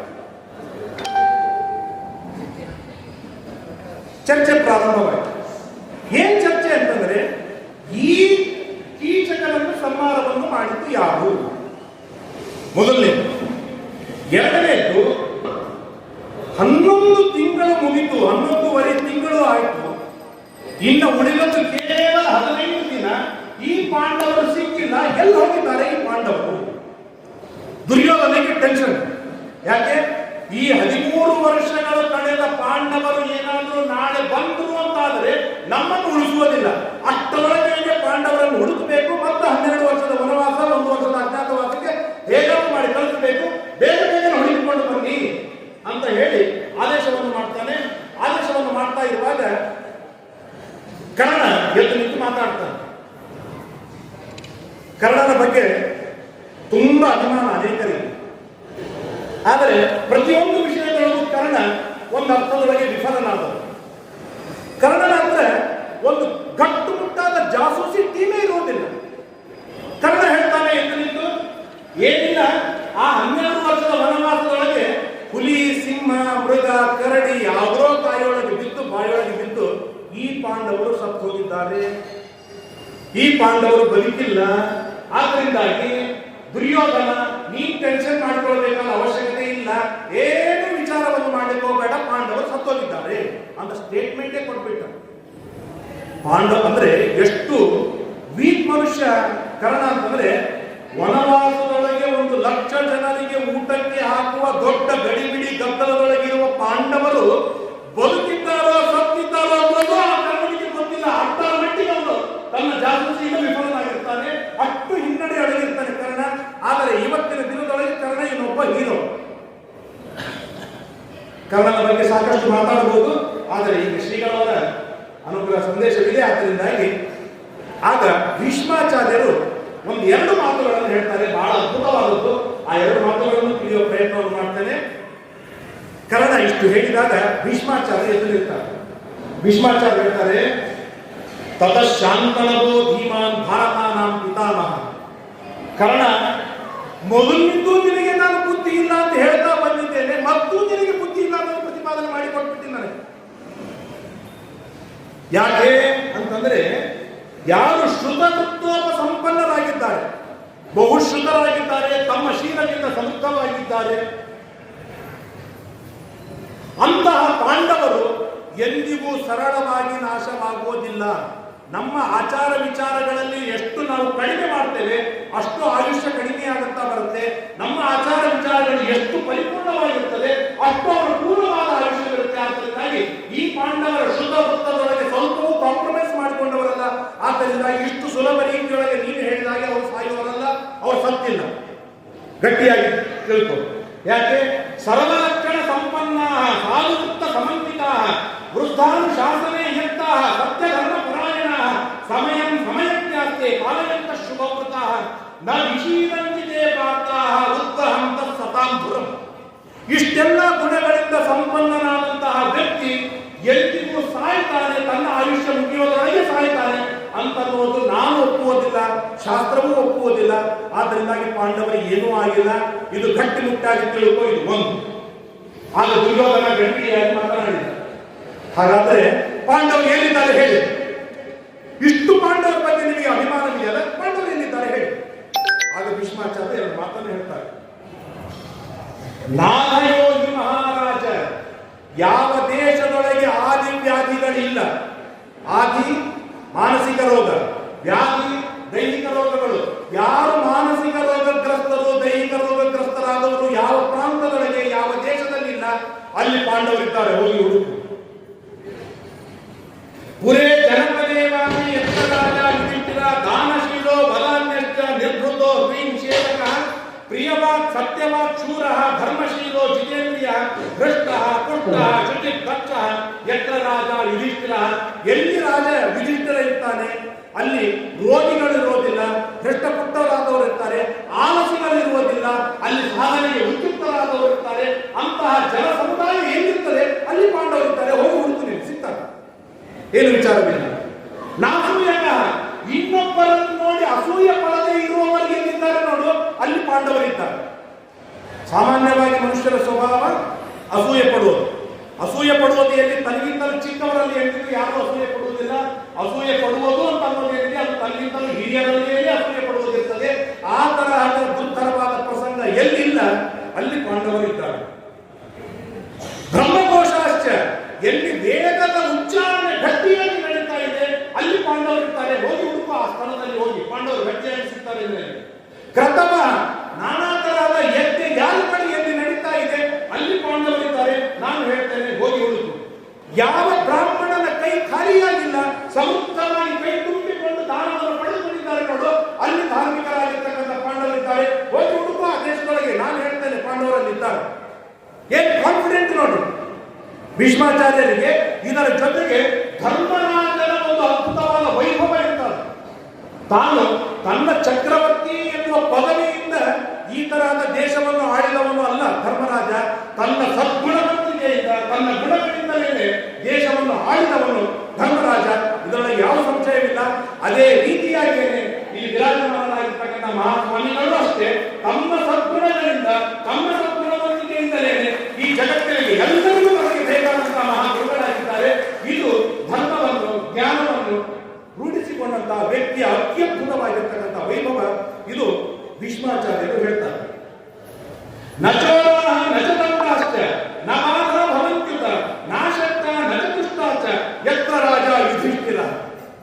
ಎಲ್ಲಿ ಧರ್ಮರಾಜನಿದ್ದಾನೆ ಅಲ್ಲಿ ಕಳ್ಳನಿಲ್ಲ, ಎಲ್ಲಿ ಧರ್ಮರಾಜನಿದ್ದಾನೆ ಅಲ್ಲಿ ದಂಡ ಕೊಡುವಂತ ಪರಿಸ್ಥಿತಿಯೇ ಬರುವುದಿಲ್ಲ, ಎಲ್ಲಿ ಧರ್ಮರಾಜನಿದ್ದಾನೆ ಸುನಾಮಿ ಮೊದಲಾಗಿರ್ತಕ್ಕಂಥ ಬಾಧಗಳು ಬರುವುದಿಲ್ಲ, ಎಲ್ಲಿ ಧರ್ಮರಾಜನಿದ್ದಾನೆ ಸಾಧನೆಗೆ ಅಶಕ್ತರಾದವರು ಇರುವುದಿಲ್ಲ, ಎಲ್ಲಿ ಧರ್ಮರಾಜನಿದ್ದಾನೆ ಅಲ್ಲಿ ದುಷ್ಟರು ಇರೋದಿಲ್ಲ. ಇದು ಧರ್ಮರಾಜನನ್ನು ಹುಡುಕುವಂತಹ ಸರಳವಾದಂತಹ ಉಪಾಯ. ಹೋಗಿ ನೀನು ಪ್ರಯತ್ನ ಪಡು, ಈ ತರಹದ ಮಾರ್ಗದರ್ಶನ ನಾನು ಕೊಟ್ಟಿದ್ದೇನೆ, ಇದನ್ನು ನೋಡು, ನೀನು ಹುಡುಕು, ನಿನಗೆ ಪಾಂಡವರು ಅತ್ಯಂತ ಶೀಘ್ರದೊಳಗೆ ಸಿಗ್ತಾರೆ. ಹೀಗೆ ತಕ್ಷಿಪ್ರಂ ಗುರು ಕೌರವ್ಯ ಯದ್ಯಕ್ಷಾಸೀನೆ ಕುಲಸ್ಯ ಚಮಂತಾತ ತದಹಂ ಪ್ರಭ್ರಮಿತೆ. ಈ ರೀತಿಯಾಗಿ ಇಂತಹ ಸದ್ಗುಣ ಸಂಪನ್ನರಾದ ಸ್ಥಳ ಎಲ್ಲಿದೆ ಅಲ್ಲಿ ಪಾಂಡವರಿದ್ದಾರೆ ಅಂತ ಹೇಳಿದ್ದು ಯಾರು? ಭೀಷ್ಮಾಚಾರ್ಯ. ಆದರೆ ಸಾಮಾನ್ಯವಾಗಿ ದುಷ್ಟರ ಪರಿಸ್ಥಿತಿ ಹೀಗಿರುತ್ತೆ ಅಂತಂದ್ರೆ, ಯಾರು ತಮಗೆ ಮೋಸ ಮಾಡ್ತಿರ್ತಾರೆ, ತಪ್ಪು ದಾರಿ ಹಿಡಿಸ್ತಾ ಇರ್ತಾರೆ ಅವರನ್ನು ನಂಬುತ್ತಾನೆ. ಯಾರು ಸರಿಯಾದ ಸನ್ಮಾರ್ಗವನ್ನು ಬೋಧಿಸ್ತಿರ್ತಾನೆ ಅವನಿಂದ ದೂರ ಆಗ್ತಾನೆ. ಇದು ದುರ್ಯೋಧನ ನಮಗೆ ತೋರಿಸಿಕೊಟ್ಟಂತದ್ದು. ನಾವು ಚಾಯ್ಸ್ ಮಾಡಬೇಕು. ಕರ್ಣ ದಾರಿ ತಪ್ಪಿಸಿದ, 1 ಬಾರಿ 2 ಬಾರಿ 4 ಬಾರಿ, ಪ್ರತಿ ಬಾರಿ ದುರ್ಯೋಧನ ದಾರಿ ತಪ್ಪಿಸಿದ. ಆದರೆ ಕರ್ಣನನ್ನು ಅಪ್ಪಿಕೊಂಡೇ ಇದ್ದ ದುರ್ಯೋಧನ. ಭೀಷ್ಮಾಚಾರ್ಯರು ಇಂತಿದ್ದ ಪ್ರದೇಶದೊಳಗೆ ಪಾಂಡವರನ್ನು ಹುಡುಕು ಸಿಗ್ತಾರೆ, ಮತ್ತವರಿಗೆ 12 ವರ್ಷದ ವನವಾಸ, 1 ವರ್ಷದ ಅಜ್ಞಾತವಾದ ಚೂರುಗಳ ಕಲಿಸಬೇಕು ಅಂತ ಹೇಳಿದಾಗಲೂ ಕೂಡ ಅದನ್ನು ಒಪ್ಪಿಕೊಳ್ಳಲಿಕ್ಕೆ ತಯಾರಾಗಲಿಲ್ಲ ದುರ್ಯೋಧನ. ಇದುವೇ ದುಷ್ಟರ ಒಂದು ಕ್ವಾಲಿಫಿಕೇಶನ್. ಹೀಗೆ ಈ ವಿರಾಟ ಪರ್ವದೊಳಗೆ ಧರ್ಮರಾಜ ಧಾರ್ಮಿಕ ಗುಣವಂತರ ಕ್ವಾಲಿಫಿಕೇಶನ್ ಏನಿದೆ, ದುಷ್ಟರ ಕ್ವಾಲಿಫಿಕೇಶನ್ ಏನಿದೆ, ಎರಡನ್ನೂ ಝಳಝಳವಾಗಿ ಸ್ಪಷ್ಟವಾಗಿ ವಿರಾಟ ಪರ್ವ ನಮಗೆ ತಿಳಿಸಿಕೊಡ್ತದೆ. ನಿಮ್ಮ ಜೀವನದೊಳಗೆ ವಿರಾಟ ಪರ್ವ ಒಟ್ಟಾರೆ ಮಹಾಭಾರತ ಆದರ್ಶವಾಗಿದೆ, ಕನ್ನಡಿಯಾಗಿದೆ. ನಮ್ಮ ಆಗುಹೋಗುಗಳು, ನಮ್ಮ ವಿಚಾರಗಳು, ನಮ್ಮ ಗುಣದೋಷಗಳು, ಯಾವುದರಿಂದ ಏನು ಒಳ್ಳೆಯದಾಗತ್ತೆ, ಏನು ಅನರ್ಥವಾಗತ್ತೆ, ಪ್ರತಿಕೂಲ ವಾತಾವರಣದಲ್ಲಿರುವಾಗಲೂ ಎಷ್ಟು ಧರ್ಮವನ್ನು ಮಾಡಬೇಕು, ಸುಲಭವಾಗಿ ಎಷ್ಟು ಧರ್ಮಗಳನ್ನು ಮಾಡಬಹುದು, ಧರ್ಮ ಮಾಡಿದವರಿಗೆ ಏನು ಲಾಭವಿದೆ, ಧರ್ಮ ಬಿಟ್ಟವರಿಗೆ ಏನು ಹಾನಿದೆ, ಎಲ್ಲವನ್ನೂ ಕೂಡ ಬಿಡಿ ಬಿಡಿಯಾಗಿ ತಿಳಿಸಿಕೊಡುವಂತಹದ್ದು ಶ್ರೇಷ್ಠವಾದ ಗ್ರಂಥ ಇದು ಮಹಾಭಾರತ. ಆದ್ದರಿಂದಾಗಿ ಮಹಾಭಾರತದಲ್ಲಿ ಬಂದಿರುವಂತಹ ಈ ವಿರಾಟ ಪರ್ವದ ಒಂದು ಭಾಗವನ್ನು ಹೀಗೆ ಮುಕ್ತಾಯವನ್ನು ಮಾಡ್ತೇನೆ. ನಾಳೆಯ ದಿನ ಉತ್ತರ ಗೋಗ್ರಹಣ, ಅದೊಂದು ಚಿತ್ರವಾಗಿರ್ತಕ್ಕಂಥ ಅದ್ಭುತವಾದಂತಹ ಕಥೆ, ಅರ್ಜುನನ ಪರಮ ದಿವ್ಯವಾದ ಪರಾಕ್ರಮ, ಅದರೊಟ್ಟಿಗೆ ಮಂಗಳವಾಗುತ್ತೆ. ಮಹಾಸ್ವಾಮಿಗಳವರ ದಿವ್ಯವಾದ ಸನ್ನಿಧಾನವಿದೆ. ಅವರ ಅನುಗ್ರಹ ಸಂದೇಶಕ್ಕಾಗಿ ನಾವೆಲ್ಲರೂ ಕಾಯ್ತಾ ಇದ್ದೇವೆ. ಶ್ರೀಗಳವರ ವಾಣಿಯಿಂದ ಬರುವ ಪ್ರತಿಯೊಂದು ಮಾತು ಕೂಡ, ನಾನು ಮೊನ್ನೆ ದಿನ ಒಂದು ಮಾತು ಹೇಳಿದೆ, ಆರಾಮಾಗಲಿ ಅಂತ ನಾನು ಹೇಳ್ತೇನೆ, ಶ್ರೀಗಳವರು ಆರಾಮಾಗಲಿ ಅಂತ ಹೇಳಿದ್ರು. ಆದರೆ ನಾವ್ಯಾರು ಹೇಳಿದ ಮಾತು ವರ್ಕೌಟ್ ಆಗುವುದಿಲ್ಲ, ಶ್ರೀಗಳವರು ಹೇಳಿದ್ದು ವರ್ಕೌಟ್ ಆಗುತ್ತೆ. ಯಾಕೆ? ಸಣ್ಣ ನೀರಿನ ದೃಷ್ಟಾಂತವನ್ನು ಕೊಟ್ಟೆ. ನೀರು, ಒಂದು ವಾಟದ ನೀರು ಇರ್ಬೋದು, ಅದು ಕೆಳಗೆ ಬಿದ್ದಾಗ ಏನಾಗುತ್ತೆ, ಮಡಿನೂ ತೊಯ್ಯುವುದಿಲ್ಲ, ಈ ಪಾಲಿಸ್ಟರ್ ಮಡಿ. ಯಾಕೆ? ಅಷ್ಟು ಶಕ್ತಿ ವಿಹೀನವಾಗಿ ಆ ನೀರು ಕೆಳಗೆ ಬೀಳುತ್ತೆ. ಅದೇ ನೀರನ್ನು ಸಣ್ಣ ಪೈಪ್ನೊಳಗೆ ಹಾಕಿ ಮಷೀನ್ ಹಚ್ಚಿ ಒಂದು ಫೋರ್ಸ್ ಆಗಿ ನಾವು ಬಿಟ್ಟಾಗ ದೊಡ್ಡ ದೊಡ್ಡ ಕಳಚೆಯನ್ನು ಕೂಡ ಅದು ಕಳಚಿ ಹಾಕಲಿಕ್ಕೆ ಸಮರ್ಥವಾಗುತ್ತೆ. ಅಷ್ಟೇ ನೀರು. ಹಾಗಾದ್ರೆ ನೀರಿನಲ್ಲಿ ಶಕ್ತಿ ಇಲ್ಲ. ಆ ನೀರಿನೊಳಗೆ ಹಾಕುವ ಫೋರ್ಸ್ ಏನಿದೆ, ಅದರೊಳಗೆ ತಮ್ಮಿದೆ. ಆ ರೀತಿಯಾಗಿ ಅತ್ಯದ್ಭುತವಾದ ತಪಸ್ಸು, ಅತ್ಯದ್ಭುತವಾದ ಕಾರುಣ್ಯ, ಈ ಎಲ್ಲದರಿಂದ ಕೂಡಿಕೊಂಡ ಒಂದೊಂದು ಮಾತಿನೊಳಗೂ ಕೂಡ ಅತ್ಯದ್ಭುತವಾದ ಸಾಮರ್ಥ್ಯ ಉಳ್ಳವರು ಮಹಾಸ್ವಾಮಿಗಳವರು. ಅವರು ನಮ್ಮನ್ನು ನೋಡ್ತಾರೆ, ಅವರು ನಮ್ಮ ಜೊತೆ ಮಾತಾಡ್ತಾರೆ, ಅವರು ಹರಿಸ್ತಾರೆ, ರಾಮದೇವರ ದರ್ಶನ ಮಾಡಿಸ್ತಾರೆ, ಉತ್ತಮವಾದ ನೈವೇದ್ಯವನ್ನು, ಶುದ್ಧವಾದ ನೈವೇದ್ಯವನ್ನು ಹೊಟ್ಟೆಗೆ ಹಾಕ್ತಾರೆ, ಅತ್ಯದ್ಭುತವಾದ ತತ್ವಜ್ಞಾನವನ್ನು ಉಪದೇಶ ಮಾಡ್ತಾರೆ, ನಮ್ಮನ್ನು ಸನ್ಮಾರ್ಗದಲ್ಲಿ ಇರಿಸ್ತಾರೆ ಅಂತಂದ್ರೆ ಅವರ ಕಾರುಣ್ಯ, ಅವರ ದಯ, ಅವರ ಶಕ್ತಿ ಎಷ್ಟಿದೆ ಎನ್ನುವುದನ್ನು ಊಹೆ ಮಾಡಲಿಕ್ಕೆ ಸಾಧ್ಯವಿಲ್ಲ. ಆ ಗುರುಗಳಿಗೆ ಅನಂತ ಭಕ್ತಿ ಶ್ರದ್ಧಾ ಪೂರ್ವಕ ಸಾಷ್ಟಾಂಗ ನಮಸ್ಕಾರಗಳನ್ನು ಸಲ್ಲಿಸ್ತಾ ಇವತ್ತಿನ ನಾಲ್ಕು ಮಾತುಗಳನ್ನು ಮುಕ್ತಾಯ ಮಾಡ್ತೇನೆ. ಹರಯ್ಯ ನಮಃ. ಶ್ರೀ ಕೃಷ್ಣಾರ್ಪಣ ವಸ್ತು. ಯಸ್ ಸರ್ವಗುಣ ಸಂಪೂರ್ಣ ಸರ್ವದೋಷ ವಿಭರ್ಜಿತ ಪ್ರಿಯತಾಂ ಪ್ರೀತಯೇವಾಲಂ ವಿಷ್ಣುರ್ನೇ ಪರಮಸ್ಸಹೃತ ಅನೇನ ಭಾವಿ ಯತ್ ಪುಣ್ಯಂ ತದಾಪ್ನೋತು ಗುರುರ್ನಮಃ. ಶ್ರೀ ಕೃಷ್ಣಾರ್ಪಣ ವಸ್ತು.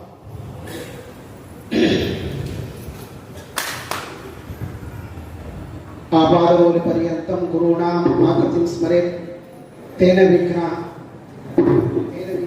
ಪ್ರಣಶ್ಯಂತಿ ಸಿದ್ಧಂತಿ ಚ ಮನೋರಥಾಃ.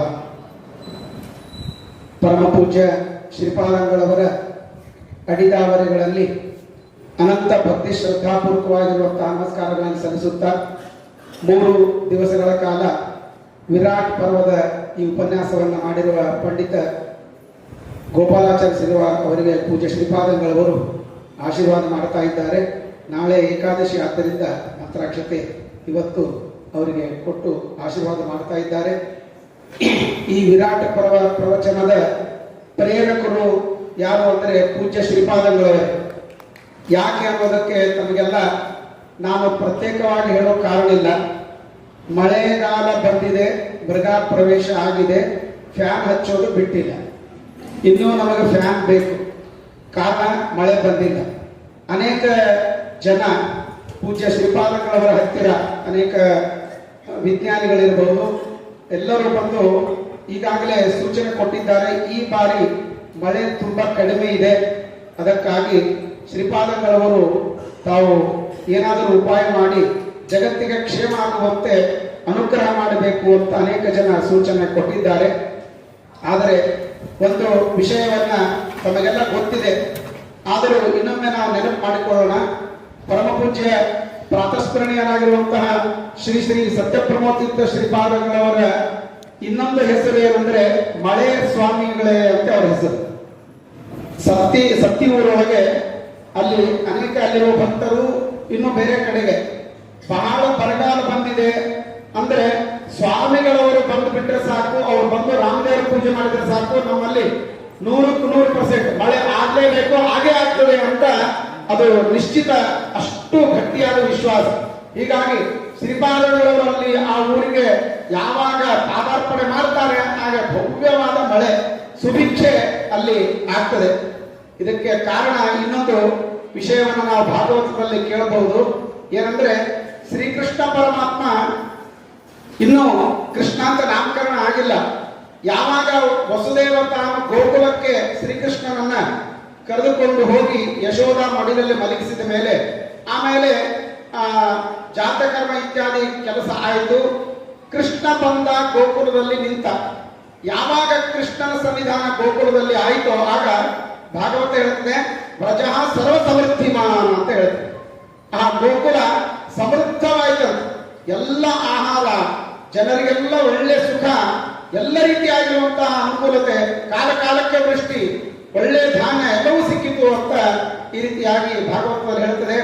ಅದೇ ರೀತಿಯಾಗಿ ಪ್ರಾತಸ್ಮರಣೀಯರಾದ ಪೂಜ್ಯ ಮಹಾಸ್ವಾಮಿಗಳವರ ವರಕುಮಾರರಾಗಿ ಬಂದಿರುವ ಪೂಜ್ಯ ಶ್ರೀಪಾದಂಗಳವರು ನಮ್ಮ ರಾಯಚೂರಿಗೆ ಬಂದಿದ್ದಾರೆ ಅಂದ್ರೆ ಅದು ನಿಶ್ಚಿತವಾಗಿ ನಮ್ಮ ಎಲ್ಲ ಸಮಗ್ರವಾದ ಭಾರತಕ್ಕೆ ಬರಗಾಲ ಸಾಧ್ಯವೇ ಇಲ್ಲ. ಕಾರಣ ಅಂದ್ರೆ ಉನ್ನತ ಪ್ರಾರ್ಥಿತ ಶೇಷ ಸಂಸಾರಕಮ್ಮ, ದೊಡ್ಡವರು ಜ್ಞಾನಿಗಳು ಭಕ್ತರ ಪರವಾಗಿ ನಮ್ಮ ಭಕ್ತರಿಗೆ ಏನೋ ತೊಂದರೆ ಆಗೋದು ಬೇಡ ಅಂತವ್ರು ಯಾವಾಗ ಅವರು ಪ್ರಾರ್ಥನೆ ಮಾಡ್ತಾರಂದ್ರೆ ಅವರ ಪ್ರಾರ್ಥನೆಗೆ ದೇವರು ಹೋಗೊಟ್ಟು ನಿಶ್ಚಿತವಾಗಿ ಆ ಬರಗಾಲವನ್ನ ಕ್ಷಣದೊಳಗೆ ಸುಲಭವಾಗಿ ಅದನ್ನು ಪರಿಹಾರ ಮಾಡಿಬಿಡುತ್ತಾನೆ. ಇದರೊಳಗೆ ಏನೂ ಸಂದೇಹ ಇಲ್ಲ. ಆ ದೃಷ್ಟಿ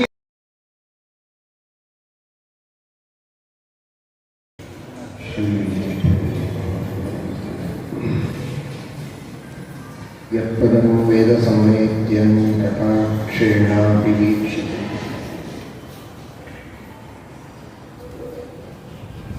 ಲಕ್ಷಣತೆ ಮತಯಸ್ತಮಪಾಸೇ ಶ್ರೀಯಪತಿ ಮಯಿ ಸ್ಥಿತೋ ಮದಂಗೇಷು ಸ್ವತಂತ್ರೋ ವ್ಯಾಪ್ತವಾನ್ ಹರಿಃ ಸ ವಿಷ್ಣುಶ್ಚಾಸ್ವತಂತ್ರಂ ಮಾಂ ಸ್ವೇಚ್ಛಯಾ ವರ್ತಯತ್ಯಜ ಸ್ವಾತ್ಮನಸ್ತಸ್ಯ ಪೂಜಾಸ್ಯುಃ ಮನೋ ವಾಕ್ ಕಾಯವೃತ್ತಯಃ ಮಮೈತಾಃ ಇತಿ ಕರ್ತಾರಂ ಉದ್ದೇಶ್ಯಂ ಚ ಹರಿಂ ಸ್ಮರೇತ್. ಧರ್ಮ ವಿಜ್ಞಾನ ವೈರಾಗ್ಯ ಪರಮೈಶ್ವರ್ಯ ಶಾಲಿನ ಆನಂದತೀರ್ಥ ಭಗವತ್ಪಾದಾನ್ ವಂದೇ ನಿರಂತರಂ. ಆನಂದತೀರ್ಥೋಪದಿಷ್ಟೋ ನಿಧಿರ್ನಾರಾಯಣ ವಯಃ ಪ್ರದರ್ಶಿತೋ ಯೇನ ಸಮ್ಯಕ್ ಜಯತೀರ್ಥಂ ತಮಾಶ್ರಯೇ. ನೌಮಿನ್ಯಾಯ ಸುಖಾದಿಪ್ರಜ್ಜಯೋನೀನ್ ಶ್ರೀಪಾದರಾಟ್ಸನ್ಮಣೀನ್ ವ್ಯಾಸಾರ್ಯಾನ್ ವಿವಿಧಾಗವಾಕ್ತಿರಿಹರಾನ್ ಶ್ರೀವಾದಿರಾಜಾನಪಿ ವಂದೇ ಹಂಸವರಾನ್ ಪ್ರಭುತ್ತಮಗುರುಂ ವೈದಗ್ಧ್ಯಪರಾನ್ನಿಧೀನ್ ಶ್ರೀ ಸತ್ಯವ್ರತ ರಾಘವೇಂದ್ರ ಮಹಿಮಾಂ ಸದ್ಬೋಧ ಸಧ್ಯಾನಪಾನ್.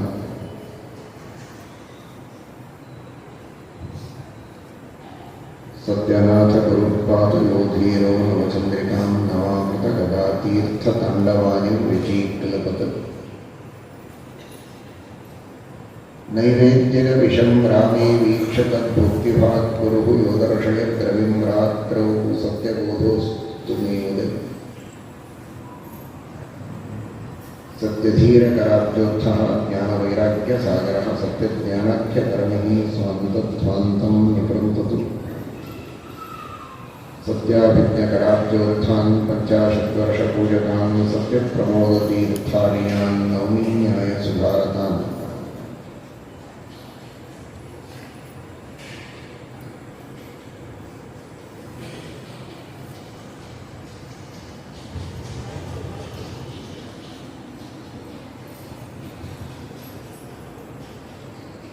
ವಿರಾಟ ಪರ್ವದ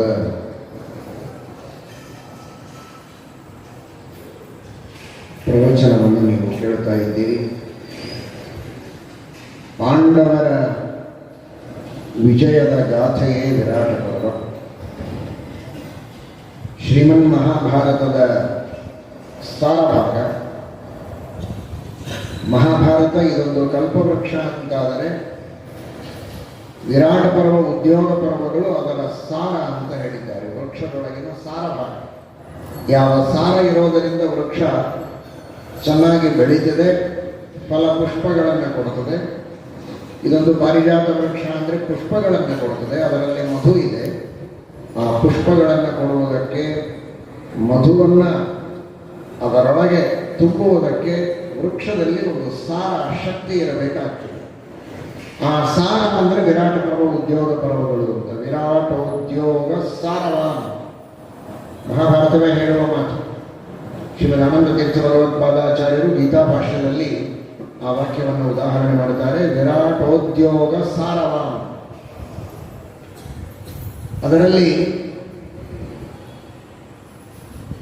ಭಗವದ್ಗೀತೆ ಇದು ಮಧು. ಭಾರತ ಪಾರಿಜಾತ ಮಧುಭೂತ. ಮಹಾಭಾರತ ಎಂಬ ಪಾರಿಜಾತ ವೃಕ್ಷ ಆದರೆ ಪಾರಿಜಾತ ವೃಕ್ಷದೊಳಗಿನ, ಪಾರಿಜಾತ ಪುಷ್ಪದೊಳಗಿನ ಮಕರಂದ ಏನಿದೆ, ಆ ಭ್ರಮರ, ದುಂಬೆ ಹುಳ,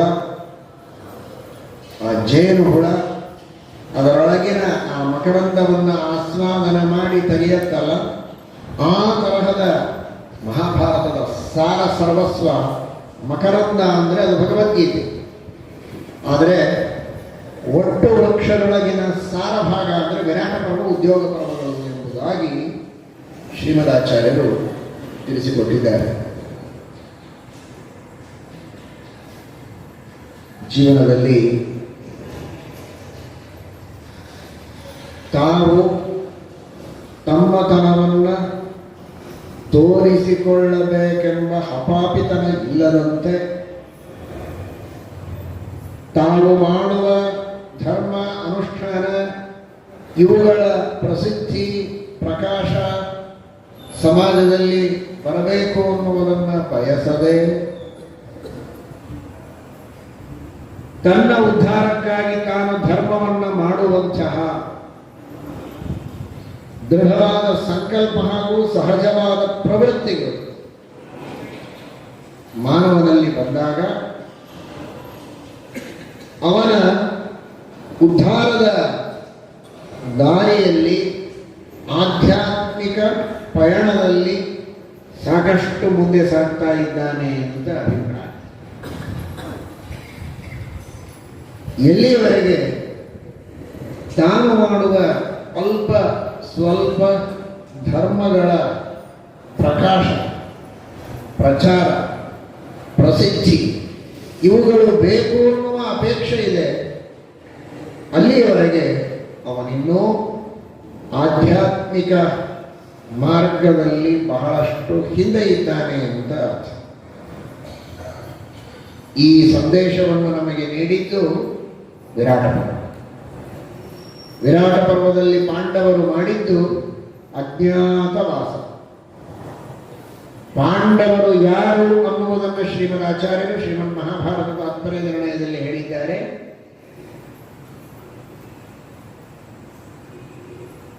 ಧರ್ಮೋ ಭಕ್ತ್ಯಾದಿ ದಶಕ ಶ್ರುತಾದಿಶೀಲವೈನಯೌ ಸದ್ಬ್ರಹ್ಮಕಾಸ್ತು ತೇ ಯತ್ರ ಮನ್ವಾದಿಂತಂ ವಿದುರ್ಬುಧಾಃ.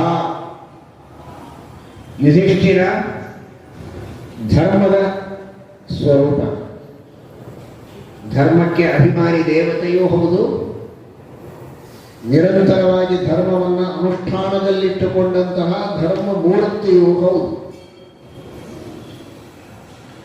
ಆ ಹೆಸರು ಎಷ್ಟು ಚೆನ್ನಾಗಿದೆ ಅಂದರೆ ಯುಧಿಷ್ಠಿರ. ಯುಧಿ ಸ್ಥಿರ, ಯುಧಿಷ್ಠಿರ. ಯುದ್ಧದೊಳಗೆ ಯಾರು ಸ್ಥಿರವಾಗಿ ನಿಲ್ತಾನೆ ಅವನಿಗೆ ಯುಧಿಷ್ಠಿರ ಅಂತ ಹೆಸರು. ಯುದ್ಧದಲ್ಲಿ ಸ್ಥಿರವಾಗಿ ನಿಂತರೆ, ಬೆನ್ನು ತೋರಿಸಿ ಓಡಿ ಹೋಗದಿದ್ದರೆ ಅವನಿಗೆ ಯುಧಿಷ್ಠಿರ. ಧರ್ಮರಾಜನ ಇನ್ನೊಂದು ಹೆಸರು. ಧರ್ಮಕ್ಕೆ ರಾಜ, ಧರ್ಮದ ಅನುಷ್ಠಾನವನ್ನು ಮಾಡುವುದರಲ್ಲಿ ತತ್ಪರ, ಅವನು ಯುಧಿಷ್ಠಿರ. ಏನಿವೆರಡರ ಮಧ್ಯದಲ್ಲಿರುವ ಸಾಂಗತ್ಯ ಎಲ್ಲರೂ ನಾವು ಚೆನ್ನಾಗಿ ತಿಳಿದುಕೊಳ್ಳೋಣ. ಕೆಲವರೆಲ್ಲ ಅಂತಾರೆ ನಾನು ಧರ್ಮವನ್ನು ಮಾಡಬೇಕು ಅಂತ ಹೊರಟರೆ ಸಾಕಷ್ಟು ವಿಘ್ನಗಳು ಬರ್ತದೆ. ಆಫೀಸಿನಲ್ಲಿ ಅದಕ್ಕೆ ಸಹಕಾರ ಸಿಗೋದಿಲ್ಲ, ಸಮಯದ ಹೊಂದಾಣಿಕೆ ಆಗೋದಿಲ್ಲ, ಅಥವಾ ಮನೆಯಲ್ಲಿರುವಂತಹ ಇನ್ನುಳಿದ ಸದಸ್ಯರು ಹೆಂಡತಿ ಧರ್ಮ ಮಾಡುವಾಗ ಗಂಡ ಧರ್ಮ ಮಾಡಬೇಕು ಅಂತ ಅಪೇಕ್ಷೆ ಇದ್ದಾಗ ಹೆಂಡತಿ, ಅಥವಾ ತಂದೆ ತಾಯಿಗಳು ಮಾಡಬೇಕು ಅಂದ್ರೆ ಮಕ್ಕಳು ಮಾಡಬೇಕು ಅಂದ್ರೆ ಕೆಲವೊಮ್ಮೆ ತಂದೆ ತಾಯಿಗಳು ಬೇಡ ಅನ್ನೋದು. ಕೆಲವರು ಧೈರ್ಯದಿಂದ ಬೇಡ ಅಂತಾರೆ, ಇನ್ನು ಕೆಲವರು ಬೇಡ ಅಂತ ಅನ್ನೋದಿಲ್ಲ, ಆದರೆ ಮಾಡ್ಲಿಕ್ಕೆ ಬಿಡೋದಿಲ್ಲ. ಮಾಡುವುದಕ್ಕೆ ಬೇಕಾದ ಅನುಕೂಲಕರವಾದ ವಾತಾವರಣವನ್ನು ನಿರ್ಮಾಣ ಮಾಡೋದಿಲ್ಲ, ಪ್ರತಿಕೂಲವಾದ ವಾತಾವರಣದ ಸೃಷ್ಟಿಯನ್ನು ಮಾಡುತ್ತಾರೆ. ಇಂತಹ ಅನೇಕ ರೀತಿಯ ವಿಘ್ನಗಳು, ಇದೆಲ್ಲ ಹೊರಗಿನ ಜನರಿಂದ ಬರೋದಾದ್ರೆ ವೈಯಕ್ತಿಕವಾಗಿ ಅನಾರೋಗ್ಯ, ಬಹಳ ದೊಡ್ಡ ಅನಾರೋಗ್ಯ ಇರಬೇಕು ಅಂತಲ್ಲ, ಆಫೀಸ್ ಬಿಡಬೇಕು ಅಂದ್ರೆ ಬಹಳ ಸೀರಿಯಸ್ ಇರಬೇಕು, ಅಂದ್ರೆ ಮಾತ್ರ ಆಫೀಸ್ಗೆ ಹೋಗೋದು ಬಿಡ್ತಾರೆ. ಊಟ ಬಿಡಬೇಕು ಅಂದ್ರೆ ಬಹಳ ಸೀರಿಯಸ್ ಇರಬೇಕು, ಡಾಕ್ಟರ್ ಬಹಳ ಸ್ಟ್ರಿಕ್ಟ್ ಆಗಿ ವಾರ್ನಿಂಗ್ ಕೊಟ್ಟಿದ್ರೆ ಬಿಡ್ತಾರೆ. ಇನ್ನೇನು ತಗೊಳ್ಬಾರ್ದು, ಬರೀ ಲಿಕ್ವಿಡ್ ಮೇಲೆ ಇರಬೇಕು ಅಂತ ಕೆಲವೊಮ್ಮೆ ಗಂಭೀರ ಪರಿಸ್ಥಿತಿಗೆ ಹೋದಾಗ. ಆದರೆ ಸಂಧ್ಯಾವಂದನ ಬಿಡಬೇಕಾದ್ರೆ ಯಾವ ಸ್ಟ್ರಿಕ್ಟ್ ಆದ ಇನ್ಸ್ಟ್ರಕ್ಷನ್ಸು ವೈದ್ಯರಿಂದ ಅಪೇಕ್ಷೆ ಪಡೋದಿಲ್ಲ. ಇವರು ಒಂದು ಸೀನು ಬಂದ್ರೆ ಸಾಕು, ತಲೆಶೂಲೆ ಬಂದಿರಬಹುದು ಅಂತ ಅನಿಸಿದ್ರೆ ಸಾಕು. ಪ್ರಾಯ ಇಷ್ಟು ಬಿಸಿಲಿದ್ರೆ ತಲೆಶೂಲೆ ಬರೋ ಸಾಧ್ಯತೆ ಇದೆ ಅಂತ ಅನಿಸಿದ್ರೆ ಸಂಧ್ಯಾವಂದನಕ್ಕೆ ಕೃಷ್ಣಾರ್ಪಣ. ಯಾವ ವೈದ್ಯರ ಇನ್ಸ್ಟ್ರಕ್ಷನ್ಸ್ ಬೇಕಾಗಿಲ್ಲ ಅಲ್ಲಿ. ಇದು ಮಾನವನ ಪ್ರವೃತ್ತಿ. ದೈಹಿಕವಾದ ವಿಘ್ನಗಳು, ಕೌಟುಂಬಿಕವಾದಂತಹ ಅಡಚಣೆಗಳು, ರಾಷ್ಟ್ರೀಯವಾದ ಸಮಸ್ಯೆಗಳು ಯಾವುದೇ ಎದುರಾಗಲಿ ನನ್ನ ಧರ್ಮವನ್ನು ನಾನು ಬಿಡುವುದಿಲ್ಲ ಅನ್ನುವಂತಹ ದೃಢವಾದ ನಿರ್ಧಾರ ಇದ್ದರೆ ಮಾತ್ರ ಅವನು ಧರ್ಮ ಮಾಡುವುದಕ್ಕೆ ಸಾಧ್ಯ ಇದೆ. ಅದಕ್ಕಾಗಿ 2 ಹೆಸರುಗಳನ್ನು ಇಡೋದರಿಂದ ಈ ಸಂದೇಶವನ್ನು ಮಹಾಭಾರತ ನಮಗಿಟ್ಟಿದೆ. ಯುಧಿಷ್ಠಿರ, ಯುದ್ಧ, ವಿಘ್ನಗಳ ಜೊತೆಗೆ ಯುದ್ಧ, ಧರ್ಮ ಮಾಡಬೇಡಿ ಅಂತ ಹೇಳುವ ಜನರ ಜೊತೆಗೆ ಯುದ್ಧ, ಕುಟುಂಬದ ಸದಸ್ಯರೋ, ಸಮಾಜದ ಸದಸ್ಯರೋ, ಅಥವಾ ಸಹೋದ್ಯೋಗಿಗಳೋ, ಉದ್ಯೋಗಪತಿಗಳೋ ಯಾರ್ಯಾದರೂ ಕೂಡ ಅವರ ಜೊತೆಗೆ ಯುದ್ಧ ಮಾಡುವಾಗ ತಾನು ಸ್ಥಿರವಾಗಿ ನಿಲ್ಲಬೇಕು. ಯುದ್ಧ ಅಂದ್ರೆ ಇಲ್ಲಿ ಹೊಡೆಯೋದು ಬಡಿಯೋದು ಅಂತ ಅರ್ಥ ಅಲ್ಲ. ಒಂದು ತರಹದ ಧರ್ಮ ಬೇಕು ಬೇಡ ಅನ್ನುವ ತಾಕಲಾಟದೊಳಗೆ ಏನೇ ಸಮಸ್ಯೆ ಇದ್ದರೂ ನಿಮ್ಮ ಸಮಸ್ಯೆ ನಿಮ್ಮ ಪಾಡಿಗಿರಲಿ, ನಾನು ಮಾತ್ರ ನನ್ನ ಧರ್ಮವನ್ನ ಮಾಡುವವನೇ ಎನ್ನುವ ರೀತಿಯಲ್ಲಿ ಯುಧಿಷ್ಠಿರನಾದರೆ ಅವನು ಧರ್ಮರಾಜನಾಗುವುದಕ್ಕೆ ಸಾಧ್ಯ ಇದೆ, ಧರ್ಮಮೂರ್ತಿಯಾಗುವುದಕ್ಕೆ ಸಾಧ್ಯ ಇದೆ. ಇಲ್ಲದಿದ್ದರೆ 2 ದಿನಗಳಲ್ಲಿ ಧರ್ಮ ಮಾಡಬೇಕು ಅಂತ ಹೊರಟ ವ್ಯಕ್ತಿಯನ್ನ ಅಧರ್ಮ ಮೂರ್ತಿಯನ್ನಾಗಿ ಮಾಡಿಡುವುದಕ್ಕೆ ಸಮಾಜದೊಳಗಿನ ಕೆಲವು ಜನ ಸಿದ್ಧರಿರುತ್ತಾರೆ. ಆ ತರಹ ಆಗದಂತೆ ನಾವು ಎಲ್ಲರೂ ಧರ್ಮರಾಜರು ಅಂದರೆ ರಾಜರಾಗೋದಿಲ್ಲ, ಅದರ ಸಂದೇಶ ಮಾತ್ರ ತಿಳಿಯಬೇಕು. ಧರ್ಮಾನುಷ್ಠಾನ ತತ್ಪರರು, ಇಷ್ಟು ತಾತ್ಪರ್ಯ. ನಾವು ಧರ್ಮಾನುಷ್ಠಾನದಲ್ಲಿ ತತ್ಪರರಾಗಬೇಕಾದರೆ, ಧಾರ್ಮಿಕರು ಅಂತ ಅನಿಸಿಕೊಳ್ಳಬೇಕಾದರೆ ಯುಧಿಷ್ಠಿರ ಆಗಬೇಕು.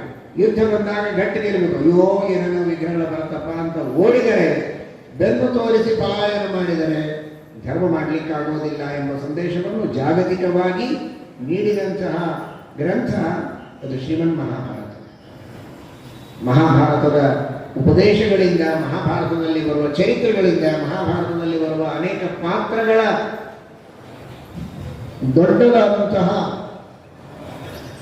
ಆ ಚರಿತೆಯ ನದಿ ಪಾತ್ರದಿಂದ ನಮಗೆ ಸಂದೇಶಗಳು ಬರುವುದರ ಜೊತೆಗೆ ಅಲ್ಲಿ ಬರುವ ನಾಮ ನಿರ್ದೇಶಗಳಿಂದಲೇ ನಮಗೆ ಅನೇಕ ಸಂದೇಶಗಳು ಬರುತ್ತವೆ. ಅಂತಹ ಅದ್ಭುತವಾದ ಮಾತನ್ನು ನಾವು ಕೇಳುತ್ತೇವೆ. ಹೀಗಾಗಿ ಶ್ರೀಮದಾಚಾರ್ಯರು ಯುಧಿಷ್ಠಿರ ಅಂದರೆ ಇವನು ಧರ್ಮದ ಸಂಕೇತ ಅಂತಾರೆ. ಭೀಮಸೇನ ದೇವರು ಅಂದರೆ ಅನೇಕ ಗುಣಗಳ ಸಾಕಾರ ಮೂರ್ತಿ. ಭಕ್ತಿ, ಜ್ಞಾನಂ, ಸವೈರಾಗ್ಯಂ, ಪ್ರಜ್ಞಾ, ಮೇಧ, ಧೃತಿ, ಸ್ಥಿತಿ, ಯೋಗ, ಪ್ರಾಣೋ, ಬಲಂಚೈವ ಮೃಕೋದರ ಇತಿ ಸ್ಮೃತಃ. 10 ಗುಣಗಳು, 10 ಅಲ್ಲ, ಅನಂತ ಗುಣಗಳು ವಾಯುದೇವರಲ್ಲಿವೆ. ರಾಯರು ಪ್ರಾತಃ ಸಂಕಲ್ಪ ಗದ್ಯದಲ್ಲಿ ವರ್ಣನೆ ಮಾಡುವಾಗ ಮುಖ್ಯ ಪ್ರಾಣದೇವರನ್ನ ಅನಂತ ಗುಣಪೂರ್ಣ ಎಂಬುದಾಗಿ ವರ್ಣನೆ ಮಾಡ್ತಾರೆ. ದೇವರಷ್ಟಲ್ಲ, ದೇವರಲ್ಲಿದ್ದಷ್ಟು ಅನಂತ ಗುಣಪೂರ್ಣರು ವಾಯುದೇವರಲ್ಲ, ಲಕ್ಷ್ಮೀದೇವಿಯೂ ಅಲ್ಲ. ಆದರೆ ವಾಯುದೇವರು ಕೂಡ ಅನಂತ ಗುಣಪೂರ್ಣರು ಎಂಬುದಾಗಿ ರಾಘವೇಂದ್ರ ಸ್ವಾಮಿಗಳವರು ಪ್ರಾತಃ ಸಂಕಲ್ಪ ಗದ್ಯದಲ್ಲಿ ಆದೇಶವನ್ನು ನೀಡಿದ್ದಾರೆ. ಹಾಗಾಗಿ 10 ಗುಣಗಳಿವೆ ಅಂತ ತಿಳಿಯೋದಲ್ಲ, 10 ಗುಣಗಳ ಸಾಕಾರ ಮೂರ್ತಿಗಳು ಹೌದು. ಅನಂತದಲ್ಲಿ 10 ಇದೆ ಅಲ್ಲ. ಆ 10 ತಿಳಿಯುವುದಕ್ಕೆ ಹೊತ್ತಿಲ್ಲದ ಈ ಜನರ ಮುಂದೆ ಅನಂತ ಗುಣಗಳ ಕಥೆಯನ್ನು ಬಿಚ್ಚಿ ಮಾಡುವುದೇನುಂಟು ಅನ್ನುವುದಕ್ಕೋಸ್ಕರ ಇಷ್ಟನ್ನಾದರೂ ತಿಳಿಯಿರಿ ಅಂತ ಅಷ್ಟನ್ನು ಹೇಳಿದ್ದಾರೆ ಅಷ್ಟೇ.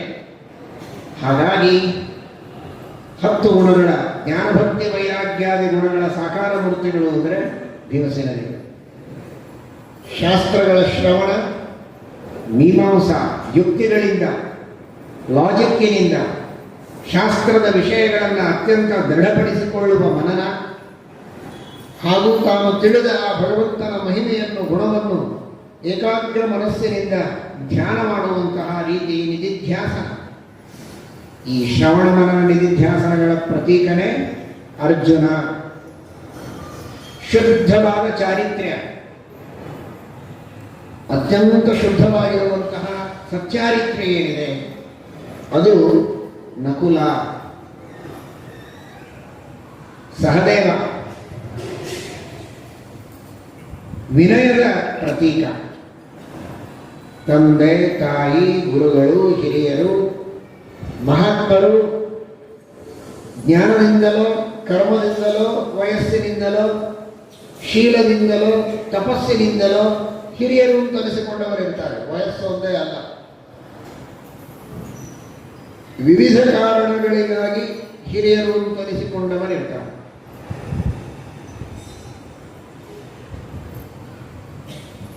ಈ ಹಿರಿಯರು ಅಂತ ಯಾಕೆ ಅನಿಸ್ಕೊಳ್ತಾರೆ?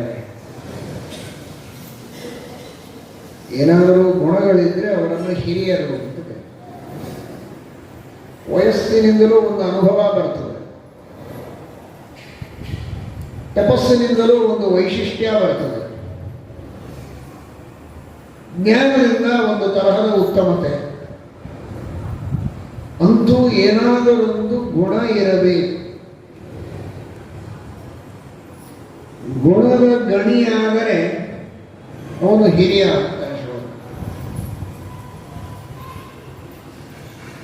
ಗುಣದ ಗಣಿಯಾಗುವುದಕ್ಕೂ ಹಿರಿಯರಾಗುವುದಕ್ಕೂ ಏನು ಸಂಬಂಧ? ಗುಣದ ಗಣಿಯಾದರೆ ಗಣಿ ಅನ್ನಿ, ಗುಣಗಣಿ ಅನ್ನಿ. ಕನ್ನಡದಲ್ಲಿ ಗಣಿ ಅಂತಾರಲ್ವ, ಗುಣದ ಗಣಿ. ಗುಣಿ ಅನ್ನಿ, ಗುಣವುಳ್ಳವನು ಗುಣಿ ಅನ್ನಿ.